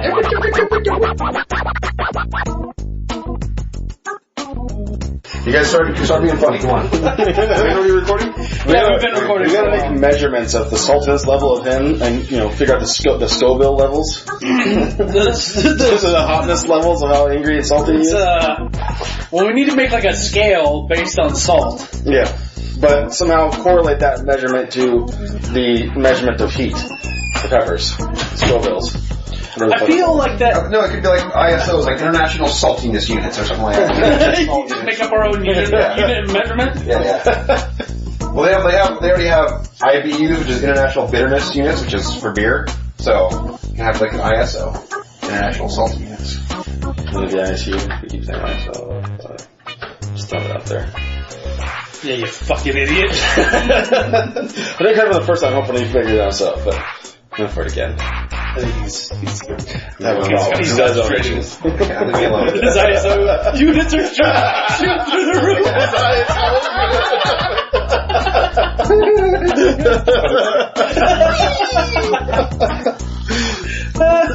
Salt's real, man. Salt is real. So that's the name of the episode, though. Something about that. For sure. That's what it's been all night.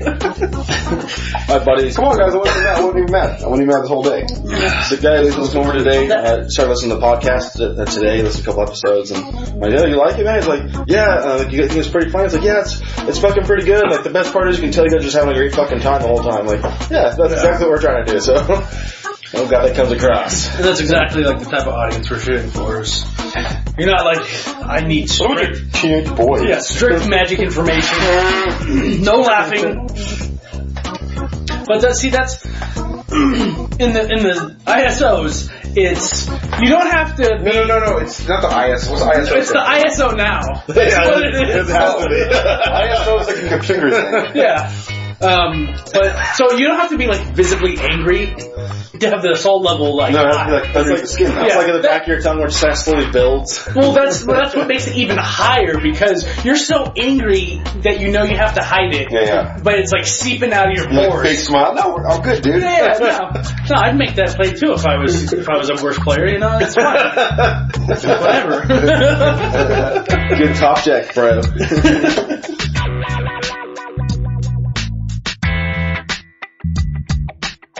Hello. Hey, how you neighbors? Howdy ho. Hi there. How do you, What's Ned Flanders reading? Hidely ho? Howdy ho. Hidely ho, neighbor. Right. Nice to see you again. Oh, hey, I didn't see you there. This is episode. And it's all quiet a while. Oh, hey, I didn't see you there. You want to do a monologue right now? Like, you walk up on stage. Another rap. You walk on stage, to the side, and once you get to the middle, and you look at this left and be like, oh, hey, guys. Beside the vagina monologues.